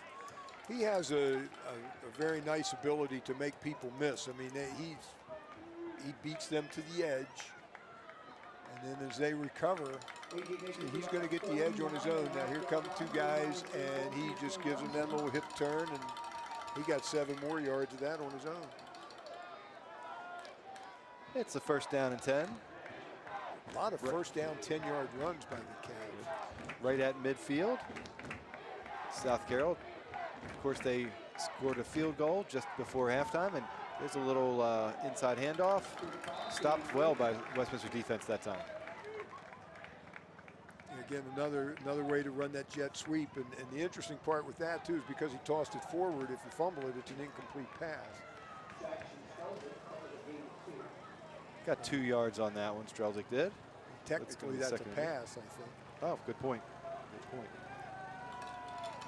2nd and 8, this time from Westminster territory. Carter Mazalewski at quarterback, set to take the snap. Another handoff. This time Rodriguez makes 1 cut, cuts back inside, and I think it's about 4. 4 yards. It's going to be second down. Another one of my favorite TV expressions, yak yards, yards after catch, yards after contact. It's an appropriate statistic for A.J. Rodriguez. He has picked up significant second effort or after contact yards. Other than that first big run of his when he was untouched. After that, he certainly has been getting hit around the line of scrimmage and making the most of it.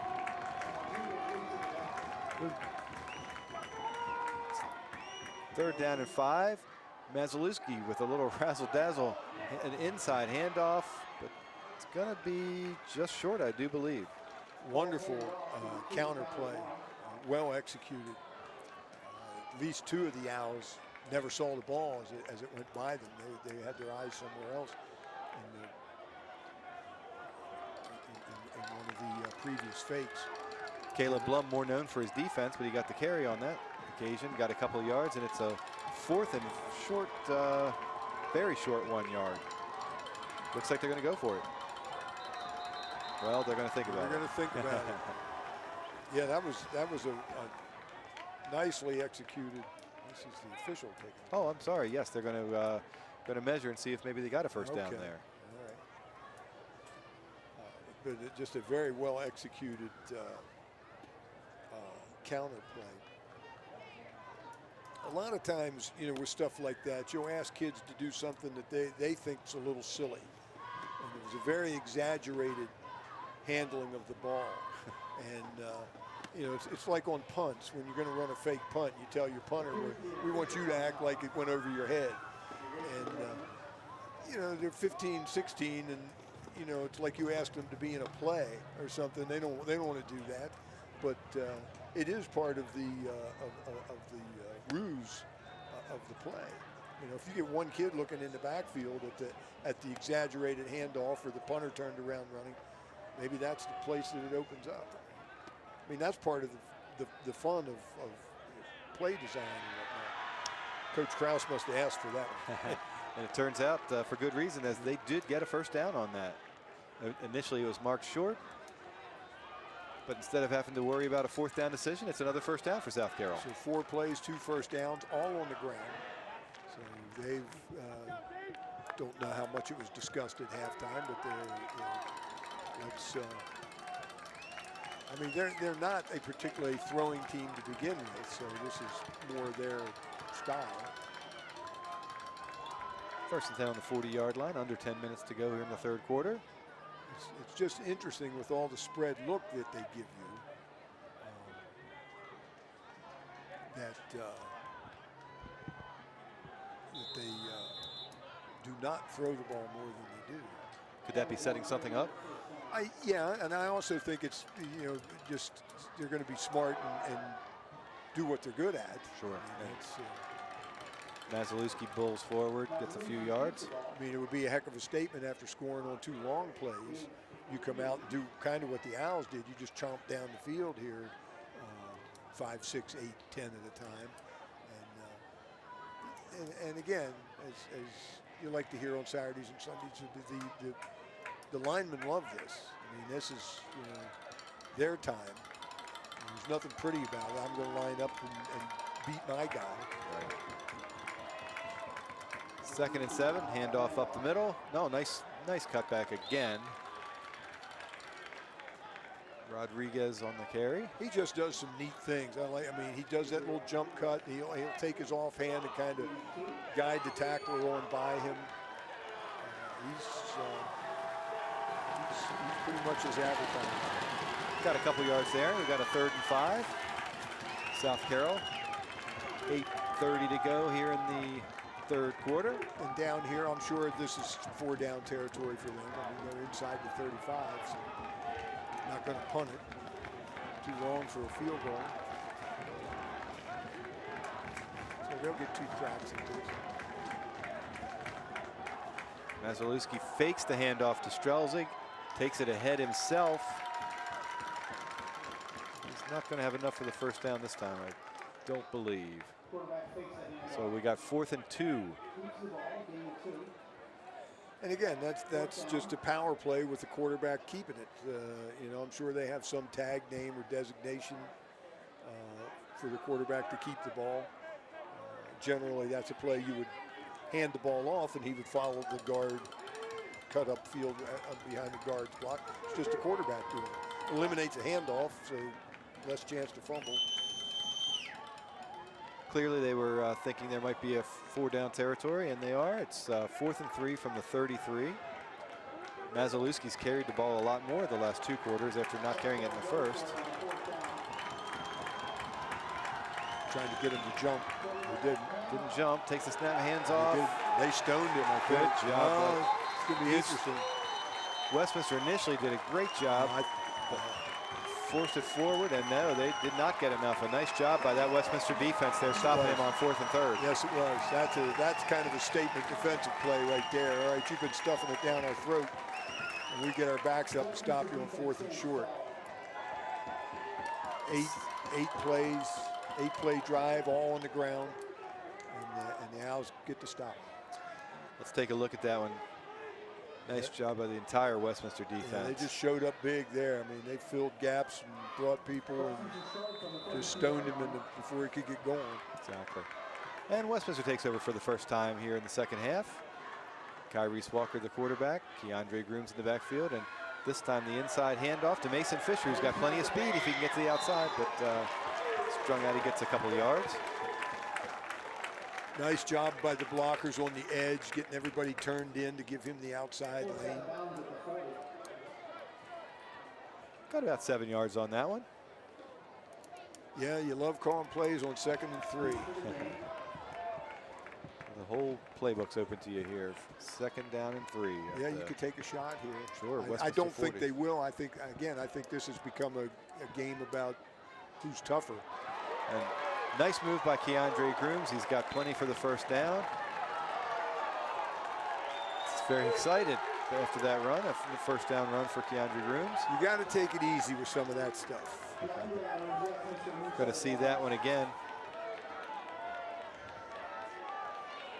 There's a very fine line between being exuberant and being unsportsmanlike. And you don't want to cross that when you're in this game. All right, it's 1st and 10 from the 48-yard line of Westminster. Grooms' carry was good for about first down. 4 wide outs. So you're playing 7-on-7 inside here. Again, a handoff to, but this time South Carroll's defense was all over that one. South Carroll had the far better 7 on that one.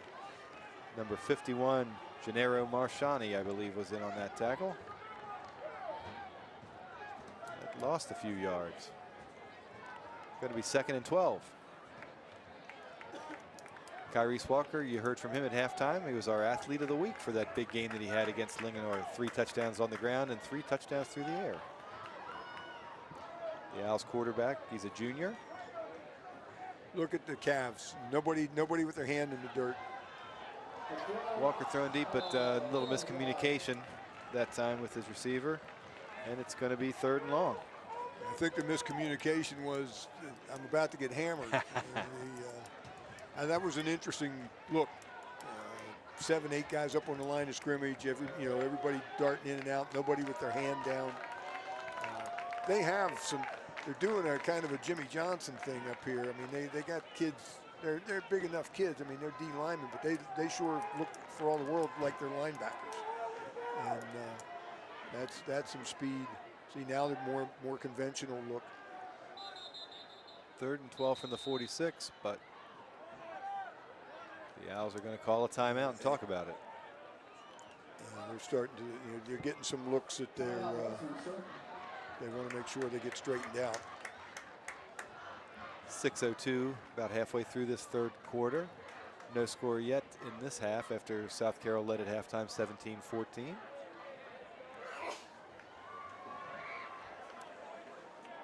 And this will be an interesting call. I mean, this is an interesting situation here. 3rd and 12, you got to do something. You pretty much have to make it, because if you don't, you're going to punt it, more than likely. And the Owls, as we saw, came out kind of wanting to throw the ball. But the biggest problem with their pass game since that opening series has been protection. Got a 3rd down and 12 now after the timeout. Is this Fisher down at the bottom? Can't see the number.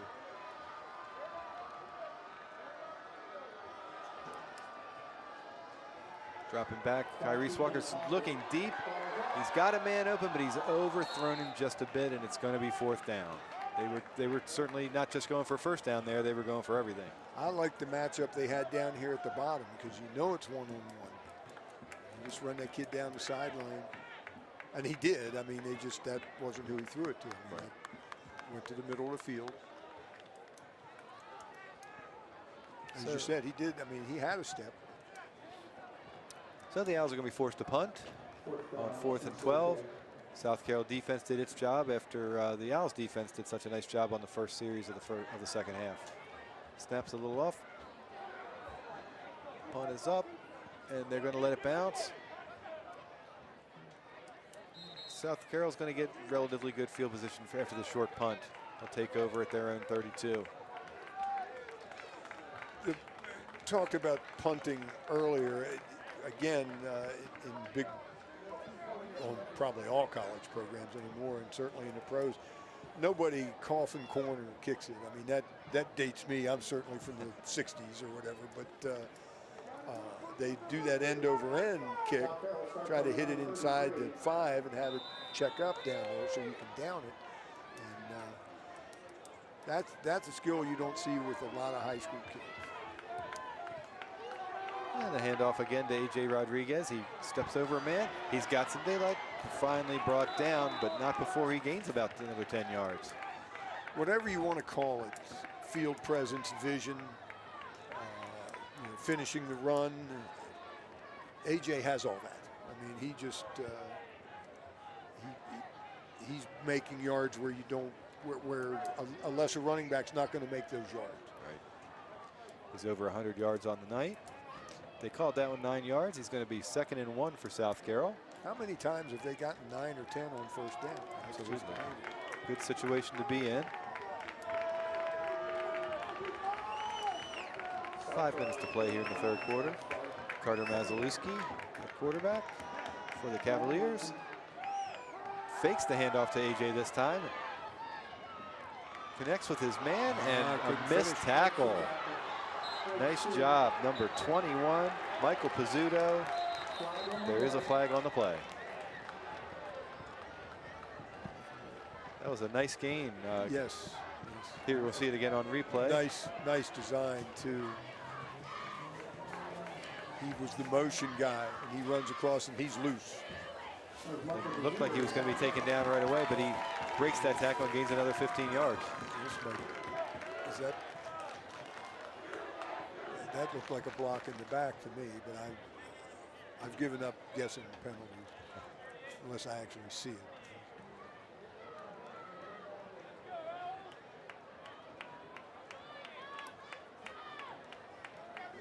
Block in the back. Looks like you got this one right. How about that? We'll go out and buy a lottery ticket.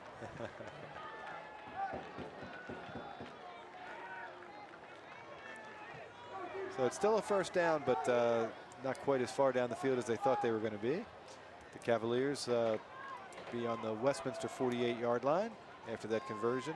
Nice pass to Michael Pizzuto. He did a nice job running it, but the block called it back.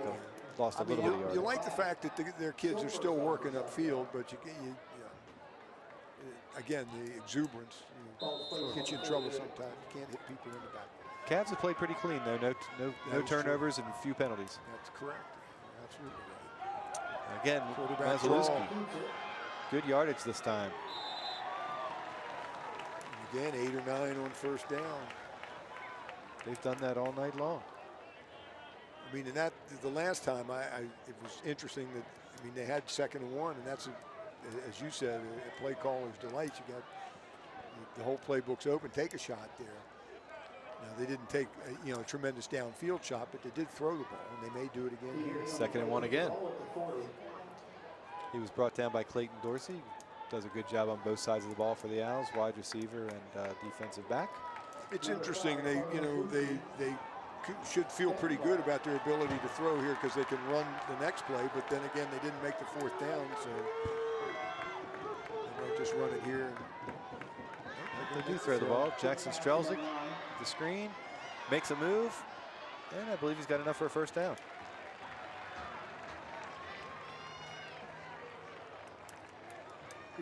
That grip and rip screen or naked screen or whatever, where you just grab it and throw that to a wide guy.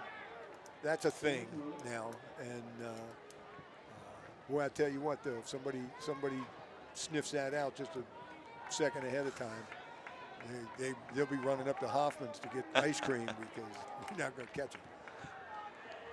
Strelzik's had a fine game, that 1st down catch, but he had to limp off the field after that, so we'll see if he comes back at any point.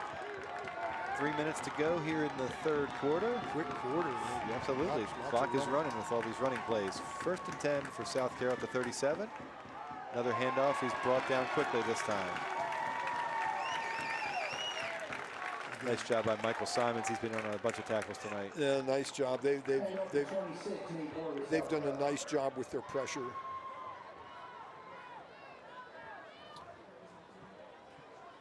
They gave Nate Bohr about a yard on that one. 2nd and, sorry, he lost a yard on that one. So a tackle for loss for the Owls. It's going to be 2nd and 11. He came from an end position, so it was not a, they did. I mean, they brought linebackers, but the tackler wasn't one. Rolling out to the right. And throw it away. He's going to throw it away. Yeah. It was an interesting defensive formation by the Owls there, where they had 5 back in the defensive backfield. Yes, well, yeah, and then another another even deeper than that. And that's, you know, I'm sure that's a package that they run. I mean, you look at tendencies. I mean, they know what South Carroll's done on 2nd and short in the first 2 games. I mean, they've charted all that. And, you know, you make your grouping changes accordingly. All right, it's a big 3rd down and 11 from the 38 now. Westminster trying to get South Carroll off the field. Big pass rush. Just gonna be another nice series by the Owls after it looked like South Carroll had something going. They stopped them. They wanted Rodriguez underneath. You can see him come out of the backfield here. It's almost like a little screen, but it was a smart play to throw it away. I mean, the Owls were laying on it. Number 54, Jamison O'Connell, was in on that one almost as soon as the ball was snapped. It's 4th and 11, but South Carroll does not appear to be punting.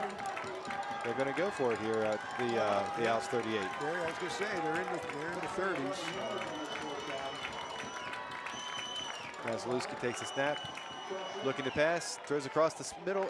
Oh my, through the receiver's hands and almost intercepted. It was a great effort by the kid on the interception, but would have not been the smart play. You're going to get the ball in better situation by knocking it down. It's a pretty well thrown pass here, but it would have been a good catch to come down with this one. Yeah, a little high. Yeah. You don't want to catch that. Right. Leave that alone. Clayton Dorsey, he's a wide receiver. He thinks catching the ball when it comes his way. But again, they were coming down the field running the ball, and then they tried to throw it 3 times, and that ended their drive. So a minute 59 to play here in the 3rd quarter.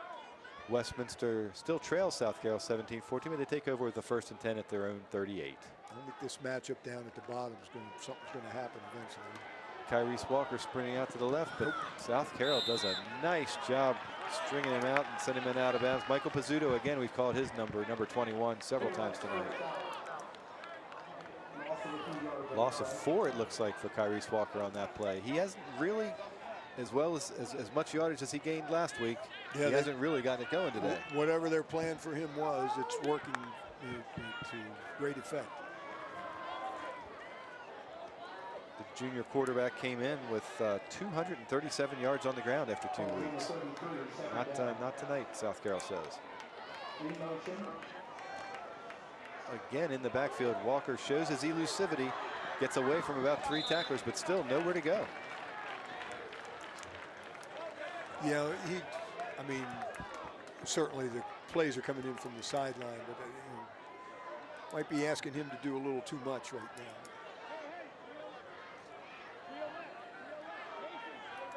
So 2 good defensive plays by South Carroll, limiting Westminster's ability to move the ball. Kyrie's keeping him bottled up, and now we're going to have a 3rd and 11, it looks like.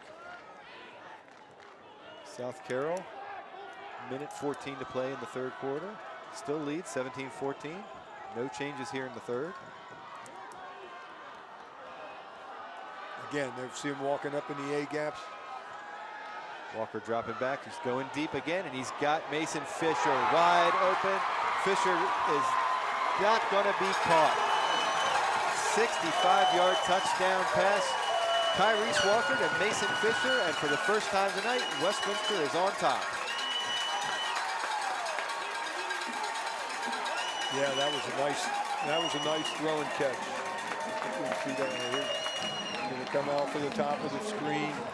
That time he had enough time to get set, hit his man directly in stride. There wasn't even a smooth catch. He had to fool with the ball some. That could have cost him some speed, but once he got it secured, he pulled away. Owls up 20-17 now, and 1 minute and 1 second left in the 3rd quarter. They're going to try to tack on the extra point here.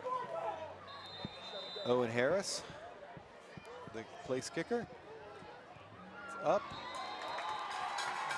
And it's good. The Owls up 21-17 now. So, did you like the idea of going for it on 4th down for South Carroll? Not now. I guess they could have tried to punt it. I had that to kick do him deep. over again.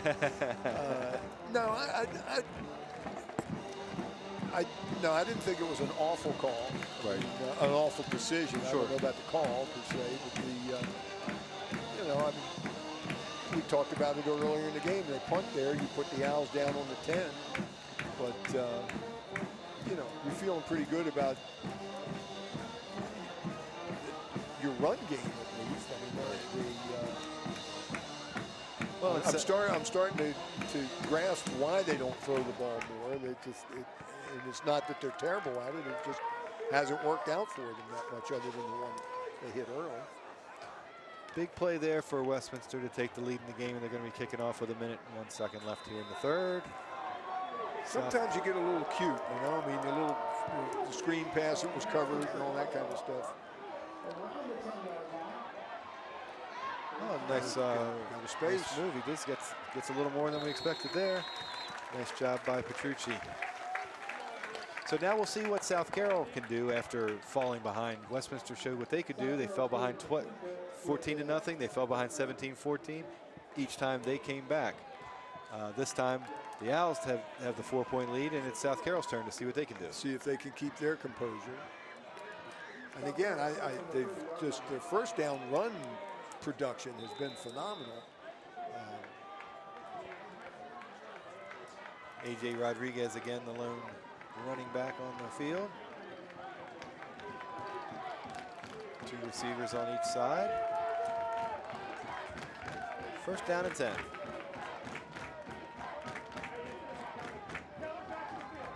Fakes to Strelzik, again up the middle. Mazalewski, it's been a play that they've gone to a lot the last couple I like games. that, just to get some of the heat off of Rodriguez a little bit. Let him just idle a little bit and come back, and maybe he breaks one. 3 yards for Mazalewski there. We got 2nd and 7 now. I don't think you need to do a lot of trickeration stuff. I think sometimes you want to. We'll catch him with this play. I mean, really, if you got the 2 battering rams, batter them. That's what they're going to try here. Rodriguez, nothing doing to the right side. He cuts back to the left and finds some running room. Breaks 2 tackles, finally brought down by 3 Owls, but not before he gets the first down. That was a nice run by A.J. there. That's him. I mean, that was all individual effort. That play was to go to the right. Here you can see it again. this play's done. Oops. And, he makes that on his own. If that's a design cutback, then more power to him, but I don't think it was. There's a coach years ago at Churchill named Fred Shepard. I heard him in a clinic one time. And he said, this is what we're going to do.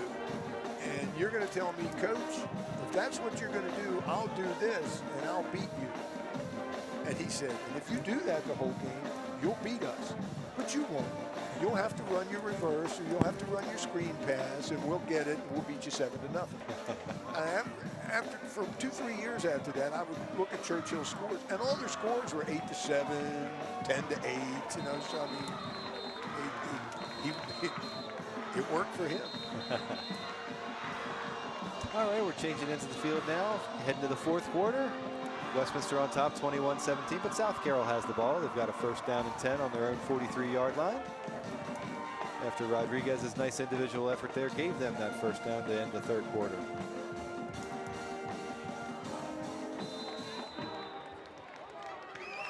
Rodriguez still the lone running back. He's been the workhorse tonight, as it is the case most games. Here again, all spread out. 7-on-7 in the middle, 4 wide. This time the fake handoff, he goes to the right and couldn't tell if he came down with it. No, it's incomplete. I don't know if he caught it out of bounds or he dropped it. Okay. Going to be second down and 10. The Owls have done a nice job of all those little bootlegs and rollouts of keeping, and you mentioned it earlier, there's nobody to throw to.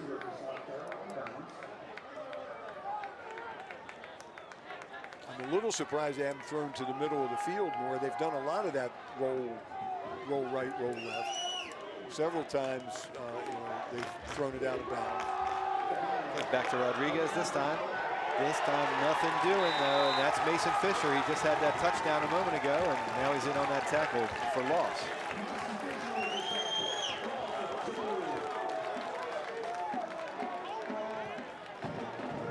Fisher's a senior and just been a dynamic player on both sides of the ball the last 2 years for the Owls. He's a real good. He's not a real big kid, you know, to be mixed up in a lot of the physicality. I'm sure he been on their weight test. He scores pretty well. List him at 175 and he can fly. So now we've got a 3rd and 12 from the 41-yard line of South Carroll. Cavaliers made 1 first down so far. They're trying to get another. There's a flag on the play. It's an incomplete pass, but there is a flag down. Back where holding usually occurs. And they're going to decline this if that's what it is. Exactly. Well, maybe not. You might, given the fact that they have not thrown the ball effectively, you might take them back 10 yards. Okay. I think you'd rather have them punt. Why give them another crack at it?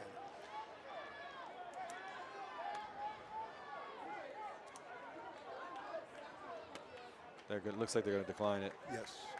Yeah, that's a smart play. I think the Cavs are real interested in going for it. No, I don't think so. So South Carroll made 1 first down, but Westminster did what they needed to do. They stopped them, and they're going to get the ball back after taking the lead.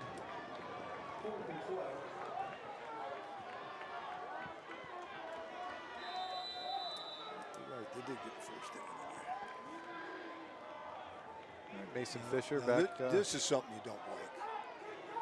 You got special team snafu. Exactly. You know, whether the kid was hurt and they had to find him or. Got the play off. Not the best punt, going end over end, and going to go out of bounds. Caught by a Westminster assistant around the 20. Pretty obvious they don't want to kick the ball to Fisher. I don't blame them. And I don't either. The out of bounds punt, again, I'm a big fan of it. You would like it to be, 35, 40 yards rather than 25. But They got decent turnaround. Yeah. I mean, high school, you would like to net 30 to 35 yards on the punt. Right. You know, that would, including the return, whatever. And they did that. And they did that. So. It's 1st and 10 on the 21 now. 10:42 left in this game. It's been as good as advertised. And it certainly has. Kyrese Walker back to throw. Again, gets it to Mason Fisher again. He makes one miss, he makes two misses, and drags a third defender for about a 17-yard gain. Nice job up front by the Owls. They ran a counter action look from their linemen. Watch, you'll see lineman pull here. This looks all the world like it's going to be, a counter, and then he pulls up out of there and throws it. Right up the middle for Raekwon Warfield. He gained a couple on that one. It's going to be 2nd and about 7 for the Owls. They get a churning, time-consuming, Army, Navy, Air Force drive here, and they could have the Cavs in a bad situation. Down 2 scores and not much time, but that's getting way ahead of ourselves. 2nd and 8 from the 40. Fisher in motion. Kyrese Walker hands off to Warfield again, and Warfield spins, but he's brought down. Got a couple yards on that one. Brought down by James Graham, number 57. 3rd and 6. If you're South Carroll, it's a big play. You really want to stop him right here. You want the ball back. And again, and just as big for the Owls, to keep this drive alive, keep the clock running, keep marching toward the end zone. Walker hands off to Fisher in motion, and Fisher breaks a tackle, breaks another tackle, and he gets to the sidelines, and he is gone. He's going to go 58 yards for another touchdown, his 2nd touchdown of the half. The flag back here. But there is a flag down.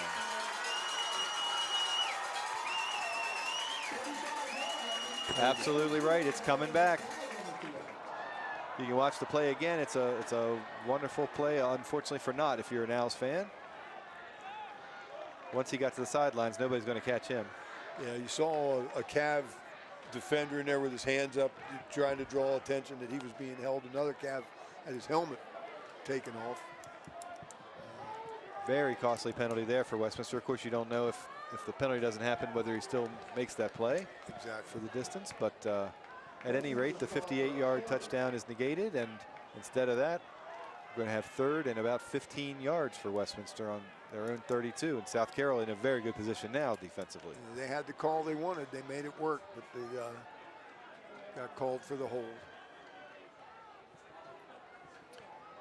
Well, this is where Sam Huff and Sonny Jurgensen would start talking about, did they score too soon?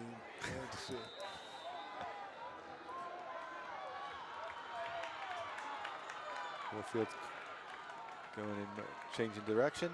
Kyrese Walker calling signals. He drops back to pass. Has to scramble around a little, scrambles to his right. Makes a throw. It's going to be incomplete, though. It's going to be 4th down, and South Carroll defense did, although it looked scary for them for a second, they did what they had to do. Yeah, they dodged a bullet there for sure. Both teams have done a decent job of taking the middle of the field away on passing passes. There's another flag. Just I assume they'll just decline that one. Yes, it was another hold. So Westminster going to be forced to punt again. Cooper Whitcomb, I believe, back there to punt. And now it's getting uncomfortable for both teams. Down under 9 minutes. Punting from this 32. Hits the ground, and this time it's not, it takes a little bit of an Owls bounce, but not much. And South Carroll's going to have pretty good field position at their own 40-yard line. With 8:38 still to play in this game, South Carroll trails 21-17.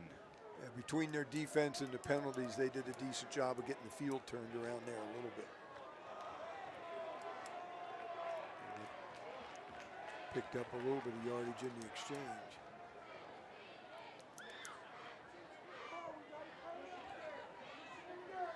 So South Carroll takes over.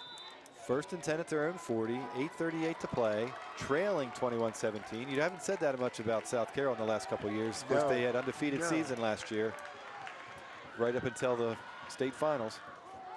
Rodriguez with the carry, goes out to the left, gets around, gets good yardage, and out of bounds at about the 40-yard line of Westminster. Another first down. Cavs, nice job of, again, securing the edge, keeping people blocked, and not just bumping them and letting them run. He stepped out up the field. He stepped out a little earlier than I thought, but it's still a 12-yard gain for A.J. Rodriguez, and it was a first down for the Cavs. And there again, big first down plays.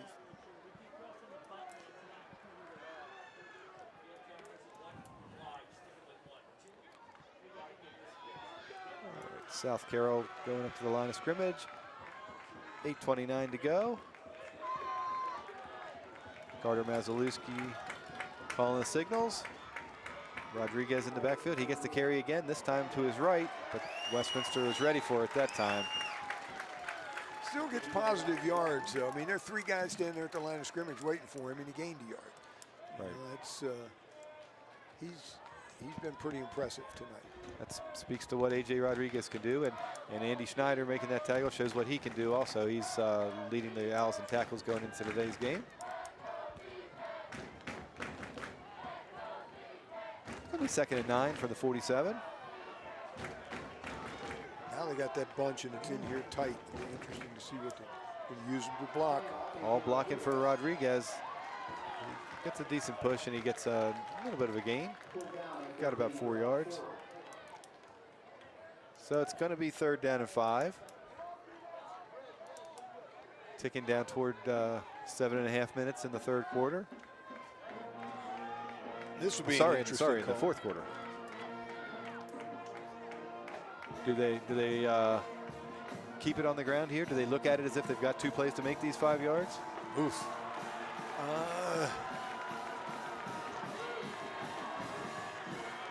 Well, they're giving you the same look that they had the last play. And there's some snafu, so they do the smart thing and get it squared around by taking a timeout. Coach Mike Krause calls a timeout. Important play. They want to talk about it a little bit, make sure they have the right people in the game and the right play called. You come back with that same bunch look in there a little closer than, they're not split way out. We saw them use them for blockers on the last play. So they're going to come back with that, or are they going to give you that look and then throw out of it or go the other direction? That's the cat and mouse part of it is always pretty cool.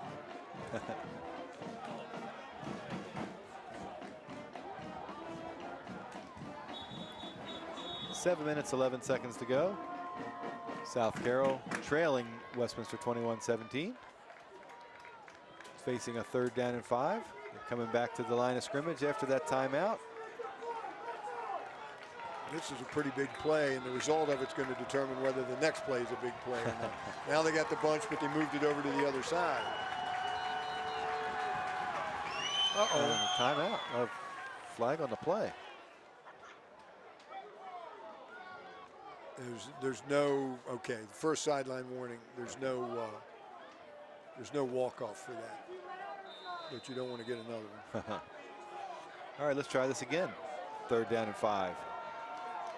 Same formation. Mazalewski calling the signals.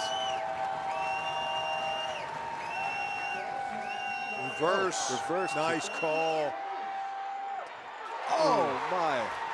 Jackson Strelzik looked like he had a little bit of room there, but Westminster,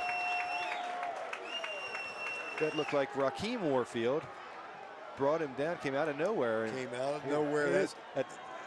Once he gets the ball, it looks like he's got the first down, right? See Warfield come, he caught it early. The tackle that's an iffy proposition. Yeah. I'm sure the South Carroll bench was yelling for that. But, he didn't yank him down by his, it wasn't like a horse collar. He just tackled him up high. 4th and 4, South Carroll's going to go for it. Big play in the game with ticking down under 6 minutes and 20 seconds to go.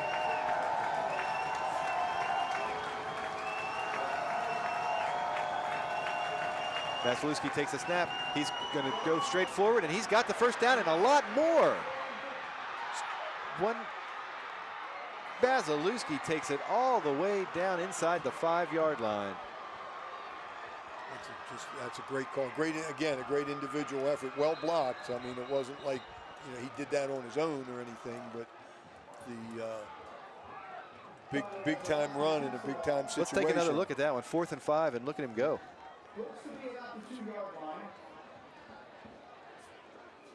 Mason Fisher finally brought him down, but by far the best run of the day for Maslewski. Yes.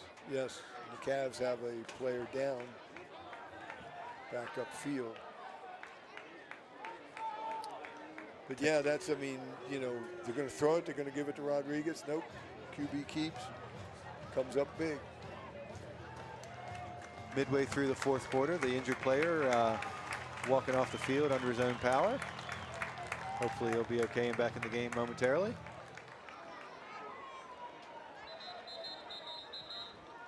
And now you've got a 1st and goal. South Carroll looking to get back on top.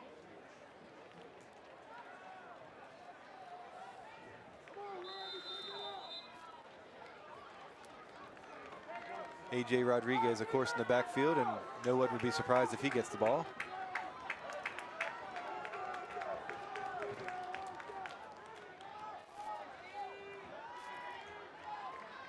Nope. Maslewski keeps it. And I'm not too sure some of this isn't just about running some clock. Absolutely. Got close. It's going to be 2nd and goal at the 1-yard line. Maslewski has kept the ball quite a lot these last couple quarters, but 2nd and 1. Maybe you give it to A.J. Rodriguez this time. Town final score: Liberty 42, the Mavericks 14. Just heard the score. Liberty beat Manchester Valley 42-14. Yeah, I think Liberty's the 3rd dog in this race. Rodriguez. They're going with Bloom. He's not going to get in, I don't believe. So they don't let the players call it, I guess. Good push from the Westminster line. But it's another 40 seconds off the clock. That's right. Down under 5 minutes now.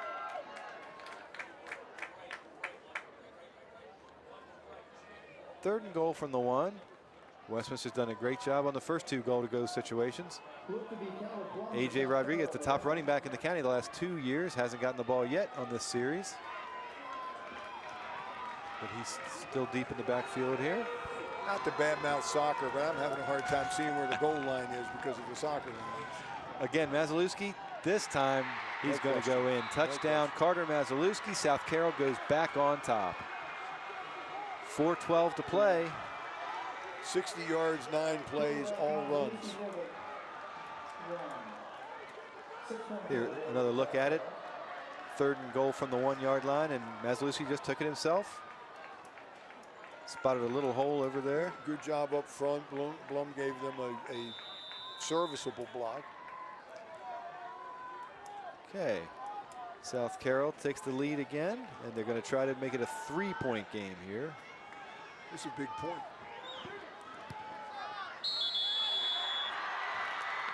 Absolutely.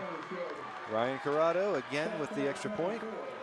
He's been perfect today on 3 extra points and a field goal, and South Carroll takes the lead 24-21 with 4:12 to go. 4:12 is plenty of time for the Owls, but they are going to have to, it's going to have to be a momentum type of drive. They can't be getting in long downs and distances. They've been effective when they've just pounded the ball. Both teams have, actually. That drive was Westminster-esque in that they never put the ball in the air. Well, we wondered how South Carroll would respond after falling behind for the first time, and they've responded pretty well. And I think both these teams, when their back gets to it, they just were,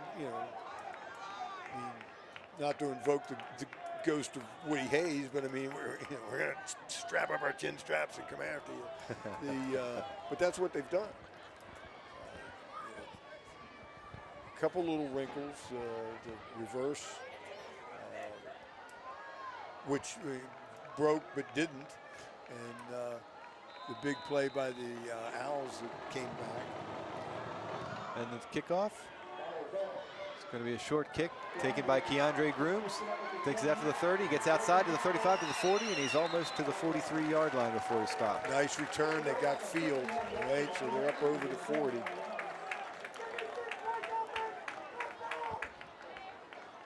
we're going to see that again. Grooms takes the ball on the run at the 20 and is able to give Westminster the kind of field position they really wanted for this important drive. So the Owls are going to take over at their own 41-yard line. As we've seen much of the night, Kyrese Walker at quarterback, Keandre Grooms beside him. Mason Fisher, of course, the dangerous wide receiver. 1st and 10, 4:06 to go, and Kyrese is going to keep it himself. Breaks to the outside, finds plenty of room there. Gets a nice gain on 1st down. Good 1st down play, nice 2nd and short distance. Nice vision by him, by Walker. Got a little hitch in his giddy up right now, though. Okay, the Owls are up to, we'll call it the 49-yard line. Going to say 2nd and 3. I don't think they'll do anything cute here. I think they'll just come at you. Grooms hits the hole hard. It's a 1st down for Westminster out to the South Carroll territory, out to the 45-yard line. So the 1st down will stop the clock with 3:50 to go. You can see Keandre Grooms running hard off the right side. Nice job up front by all 5 guys. They got movement. As young high school, well, the varsity kids not so much, but the younger kids, and they'll block and they'll just bump into somebody. They have to keep running their feet and keep contact. And the Owls have done a nice job of that. Grooms again gets it, breaks a tackle, breaks another tackle, cuts it back inside, and he's still going. Nice job by Keandre Grooms that time. Nice counter action blocking by the front, and then just a great individual effort by Grooms to pick and choose. Again, the vision, the ability to. This play goes a little wider than it's supposed to go, and now it's all him. And again, great balance, just excellent, just great physicality. Another 1st down for the Owls, this time at the South Carroll 34. Under 3 minutes to play now. South Carroll 24, Westminster 21. Balance, vision, strength. I mean, it's just that's a nice package for a running back. Kyrese Walker dropping back to pass this time. A lot of pressure from South Carroll, and there's going to be a flag on the play.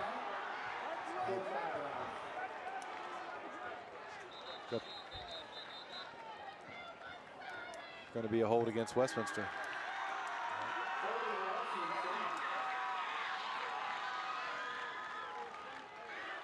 Okay, that penalty negates a decent game. Westminster's been its own enemy a few times here. Yeah, I'm not going to sit here and question calls, but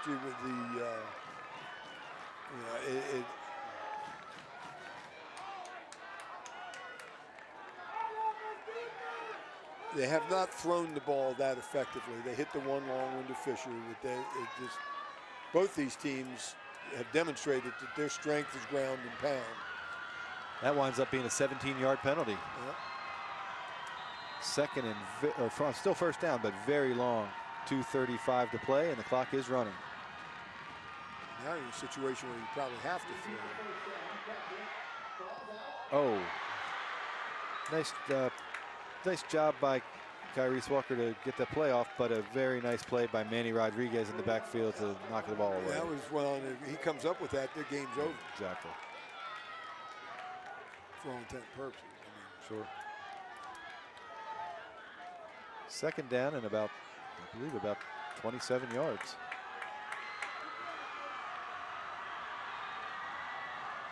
Owl fans cheering him on, exhorting him, trying to get him to come up with another big play.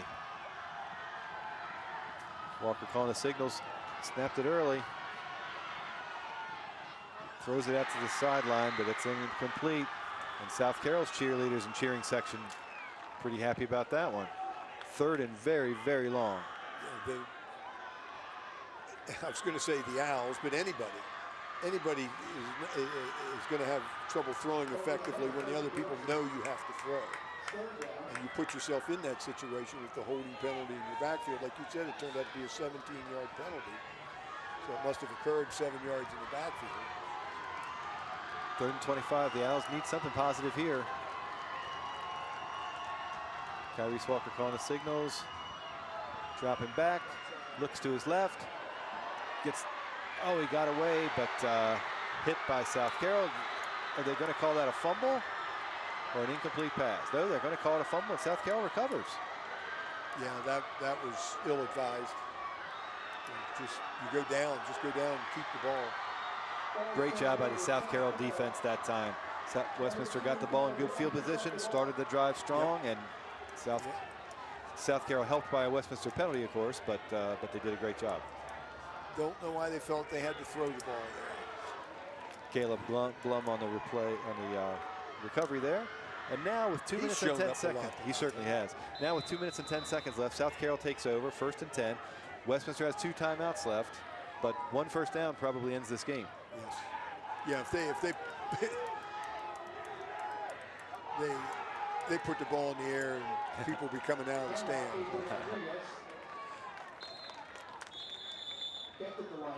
Rodriguez gets a short gain and immediate timeout by the Owls. 2 minutes and 2 seconds to go. It's going to be 2nd and 10. If they get 2 stops here, use their timeouts, get them to 4th down, they can still run. I mean, you're going to get the ball back probably at the best in minute 20. And if they're punting it, it's going to be down there somewhere unless you block it. It's going to be a tough situation for Westminster. The Owls, again, had the 21-17 lead. They broke a 58-yard touchdown run, but it was called back by penalty, and the game turned in that moment. They have hurt themselves several times tonight with penalties. And they have been, I think, certainly they're by far the more penalized team. And sometimes that's not a terrible thing. That means you're being aggressive, you're getting after it, you're pushing it a little bit. But penalties at critical times are worse than all penalties are not created. Right. 2nd and 10, their own 48. South Carroll, Carter Mazalewski calling the play. Goins taking this by himself straight ahead. He crosses midfield and gets about 4 or 5 yards there. Falls forward to the 47 of the Owls, and Westminster's coach Chris Bowser calls another timeout. And what you said is about to come to fruition here. They get a 1st down.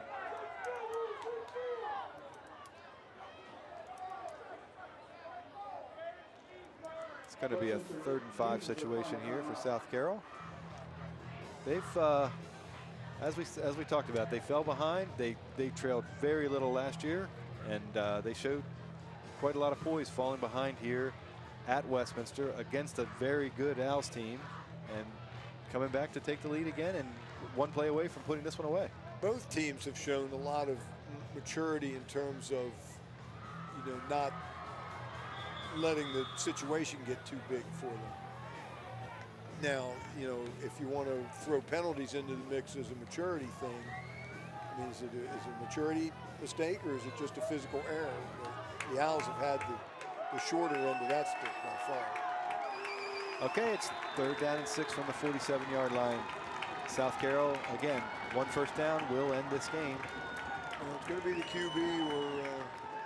QB takes it. Mazalewski falls forward, gets a couple, but that's going to be short here at the 45-yard line. The clock is running. Westminster can't stop it again. They're out of timeouts.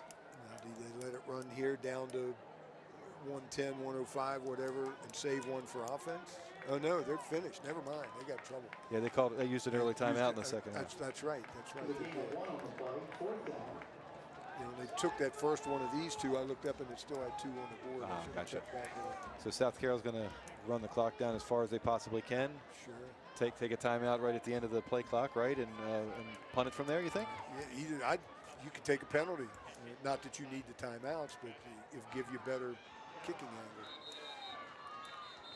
Nope, they're going to do it your way. South Carroll takes a timeout. 4th and 3. Do you think they're thinking at all about going forward here, or are they definitely going to punt the ball? I hope not. Well, I mean, that's not as far. It's a high school game. It's not as far-fetched. I mean, you get it. The game's obviously over. You punt it, even if you punt it down inside the 10. You know, hope springs eternal. They'll have the ball with a minute to go. Either way, it's going to be a tall order for the Owls to try to stay undefeated here. And South Carroll beat the Owls last year in a good, close, low-scoring game. And this year, Westminster coming off that big win over Linganore, got off to a bad start and tonight. And while they did come back to take the lead, they are going now South Carroll is going to go for it. Now, what you might get here is a hard count. Try to draw them off for a first down by penalty. 4th and 3. Maslowski's no advantage to jumping off sides here. You might as well let them run the play. Looks like that might be what they're doing.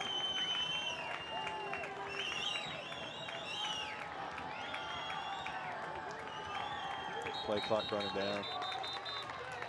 And they were not able to get, Westminster did stay disciplined that time and did not jump offside. I don't see the need to call the timeout there. Just let it run out. Move it back 5.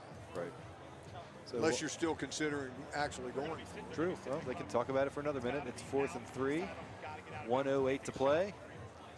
The 45-yard line of Westminster. So South Carroll obviously is going to, in this situation, do you think you do try to punt it out of bounds? Don't let Mason Fisher get a chance to return it if indeed they do punt it? I don't want the ball in his hands. I mean, he's probably going to be getting it once they get possession. So right. No reason to give him an extra shot at it. So after Westminster didn't jump, they do decide not to go for it, obviously, and they're going to punt it. The Cavs are going to punt it to the Owls with 1:08 to play. They haven't punted particularly well. They kept it away from Fisher. And nice coverage. Very nice coverage there. That was Ryan Campanishi for South Carroll making a really nice open field tackle, and Westminster's got a long way to go. Yeah, that's a big play. I mean, he gets out of that tackle. Maybe he gets 10 or 15 or more coming up this way. Just a fraction under a minute to play here. Westminster taking over at the 17. They have no timeouts, so they're going to have to throw the ball downfield. They can't risk being tackled in the field of play, or too much time will run out. They've not been able to protect him very well, but you might give up the pressure to get more coverage. Kyrese Walker rolls out to the right. Incomplete. That's a nice defensive play. It really as well. was. Nice play there by Michael Pizzuto. Just the way you teach it too. Come with your backhand toward the guy's back and just swat down with that. In that case, your right hand. And if you miss it, you still have a hand to make a play with. It's going to be 2nd down and 10. Kyrese Walker, the quarterback, he might be looking for Mason Fisher, his big play receiver, who had a 65-yard touchdown earlier today. 51.8 seconds remaining. Bad snap. Kyrese comes up with it. He's getting pressured, and oh boy, a big play for South Carroll. Ben Simmons, I do believe, in on that sack. Clock is running. Westminster in a lot of trouble now. They haven't done it the entire game. They have this one-on-one matchup. They had a better situation earlier. I thought they put a better defender. There it is. Oh. Almost picked off that time by Strelzik, but either way, it's going to be 4th down now. 22.9 seconds to go.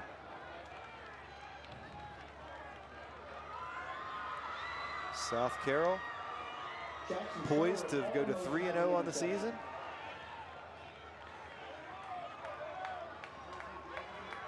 Fourth and 14. Owls kind of need a miracle here. Kyrese Walker, see what you can do. Like Fisher in that 3rd man spot, you probably get a linebacker or somebody in, but these 3 deep guys are going to pick up anything. Walker back to pass. He throws short, and that's not going to be enough for the first down. That wasn't going to happen. No. A completed pass, but it doesn't matter. South Carroll is going to win this ball game. Yep. That's a nice football game. This has been a good game. 13.9 seconds to go. South Carroll's going to take over, and they're going to go 3-0. They're going to be 1-0 in the county, and they're looking like the team to beat right now. They sure are. Again, given what we mentioned Liberty a couple times earlier, and given their big score tonight, I mean, I'm sure they're waiting to get their shot at both these guys. But they're the three. I mean, everybody else is kind of still trying to find their footing. And both these teams here tonight. Mazalewski's going to take a knee here, and that's going to be the last play of this game. South Carroll comes back with a fourth quarter touchdown. Mazalewski on a 1-yard keeper takes a 24-21 lead, and they're going to win this ball game 24-21. And South Carroll turned out well tonight, and they are delighted in the stands over there across the way.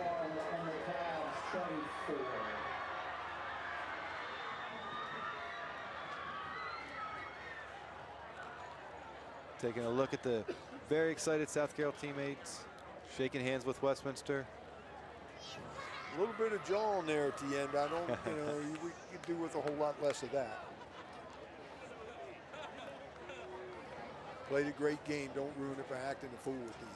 That was a great game. It was. We expected a good game. We got a good game. We got some big plays. We got some smash mouth. We got a couple of penalties, but generally a fairly mistake-free played game on South Carroll's part, at least. Yes. No turnovers, very few penalties. Yeah, I was impressed with both teams. I was impressed with the Owls' ability to take the blows early and come back from it. And then the Cavs had the lead, lost the lead, got the lead again, lost the lead, and then made the plays to win the game. You pointed out earlier, Bob, and the big running play by the Owls that got called back. That was a critical error. I mean, that's the Cavs did play the cleaner game. As far as fewer mistakes, right. Of those kinds. Exactly. Westminster could have gone up by 2 scores there, and it was going to be tough. Yes, yes. But called back. That was a lot of fun. I'm going to head down to the field momentarily to try to talk to some of the key figures on South Carroll's side from tonight's game. But first, our post-game report is sponsored by Genova's To Go, with locations in Westminster, Manchester, Hampstead, Hanover, and coming soon Eldersburg. Genova's, pizza, pasta, subs, and more. So 3 weeks into the season, Carroll County is down to 1 undefeated team, and South Carroll earned that right out tonight on the field. So just to recap, South Carroll jumped out to an early lead, a 62-yard touchdown run by A.J. Rodriguez, a 40-yard touchdown strike to Drake Hebron, up to a 14-0 lead. We didn't think it was going to be a blowout, and Westminster did come right back. They tied the game eventually with a Kyrese Walker touchdown pass to Warfield, as well as another touchdown by Keandre Grooms to tie it. Right at the end of the half, though, South Carroll scored a field goal, go up 17-14. The third quarter, the only score in the third quarter was a 65-yard touchdown pass from Kyrese Walker to Mason Fisher that made it 21-17. And as you mentioned a second ago, early in the fourth quarter, the Owls nearly made it a 2-score game with a long run by Mason Fisher, but it was called back by a penalty. From that point on, it was all South Carroll. And a nice drive. Mazalewski finished it off with a 1-yard touchdown run himself. He didn't have to throw it a lot today, but he did get a lot of running done, and South Carroll wins at 24-21. Your thoughts? I think the more they stayed within themselves, it was always one of Bruce Cowan's favorite expressions. He had a demonstration that was ridiculous. But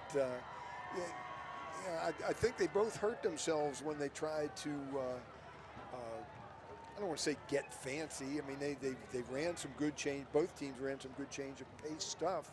But, when they stayed true to themselves is when they were both at their best.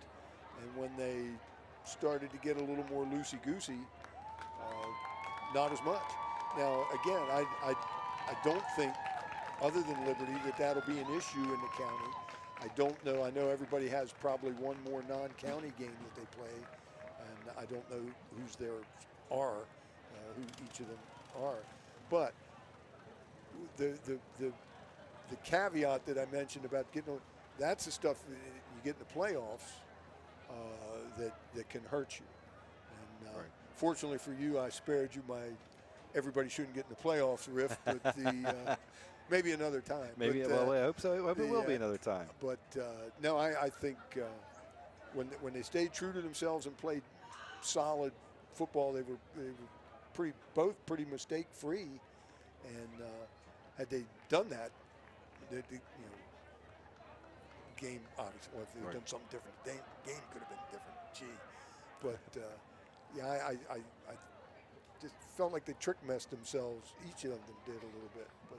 Yeah, hats off to the Cavs. That was a great win, and the Owls too. That was a good high school game. It sure was. Well, thank you, Coach Mike Coons. We really appreciate you being a part of CM Sportsnet's Game of the Week and putting up with this broadcasting rookie. And I hope to see you again out here this year.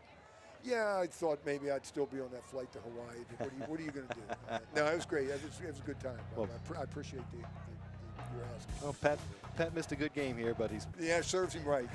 Absolutely. Well, thanks to everyone who joined us for this entire stream and cablecast of the game. Pat Stetzer will be back in 2 weeks to call our next game of the week when Westminster travels to Manchester Valley. But between now and then, look for football and soccer highlights and more local sports from CMSportsNet.com, CarrollMediaCenter.org, and on our social media platforms. This game is available on-demand viewing online and will be replayed in high definition on Comcast Channel 1086. I'm going to head down to the field now to try to get some interviews, so stay tuned for post-game interviews.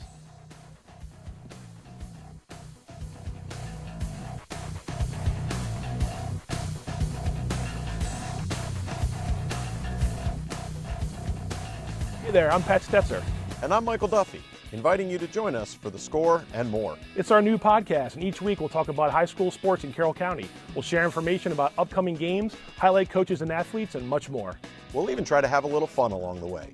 Don't miss the Score and More podcast, presented by CMSportsNet. The Score and More Sports podcast is available online at CarrollMediaCenter.org and on a variety of podcast channels.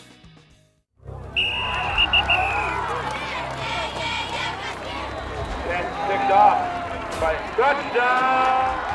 Hi, I'm Mike Preston of the Community Media Center. We're going to give you front row seats of highlights of Carroll County football. And we're going to take you behind the scenes. We're going to give you a front row seat. We're going to take you places that no one else can take you. But we need your help. We're looking for volunteers to help us cover the game. If you have a passion for the sport and are willing to learn, we want to hear from you. You can bring high school football to every screen in Carroll County. Some of the best plays in football happen right here, and you can be a part of it. Contact us today and find out how you can help us capture some of the best plays in the game. Are you ready to join the team? What does it take to cover local high school sports? It takes staff and volunteers, equipment, training, and community support from people like you. You can help by making a donation to the Community Media Center today. Your gift is an investment in our community, our schools, and most of all, our student athletes. We want to expand our coverage to include both boys and girls sports, but we can't do it without your help. So please, make your donation today and help us bring high school sports to every screen in Carroll County. This fall, local athletes take the field, and CMSportsNet will be there to bring all the action to thousands of homes throughout Carroll County. Catch all the action: high school football, high school soccer, and Carroll Link soccer. Each week, local fans in Carroll County turn to CMSportsNet. Live game coverage, game highlights, and exclusive interviews. Plus, a wrap-up show to highlight the top athletes and teams of the season. Tune in for CMSportsNet's award-winning coverage. On air, online, and on demand. CMSportsNet's award-winning coverage. Let the games begin. CMSportsNet, we've got you covered.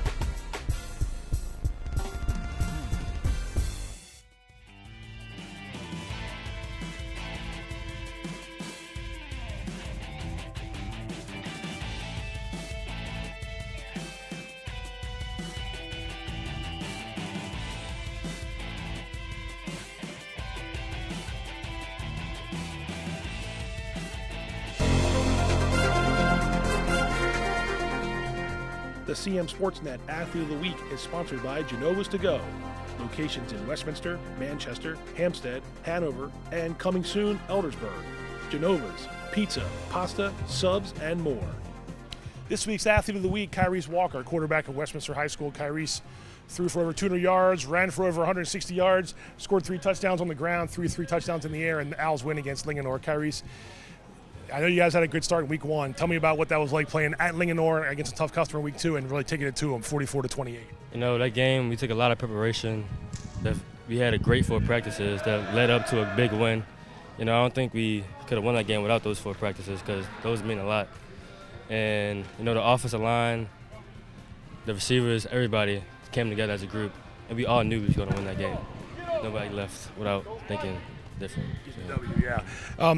The ability to put the ball on the ground and through the air as well. I know that you can do that, doing that well so far. How much have you worked to be that all-around quarterback, that Lamar Jackson, that Josh Allen type of guy who can make moves with his legs and his arm? I've been working my whole life, like to be here, and I've been working the whole summer. Even last summer, I was working at quarterback, you know, and this is just my role. So yeah.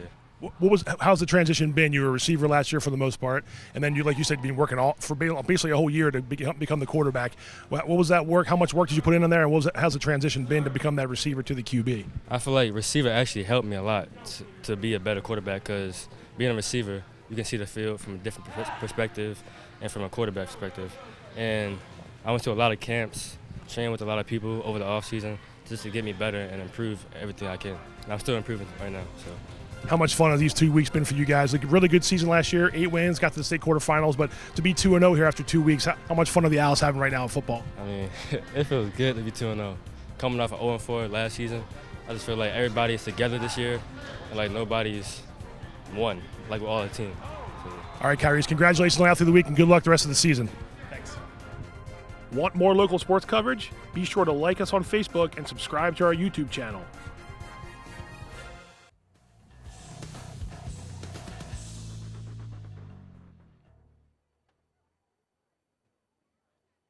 Heck of a football game. 24-21 win for South Carroll here on Westminster's field.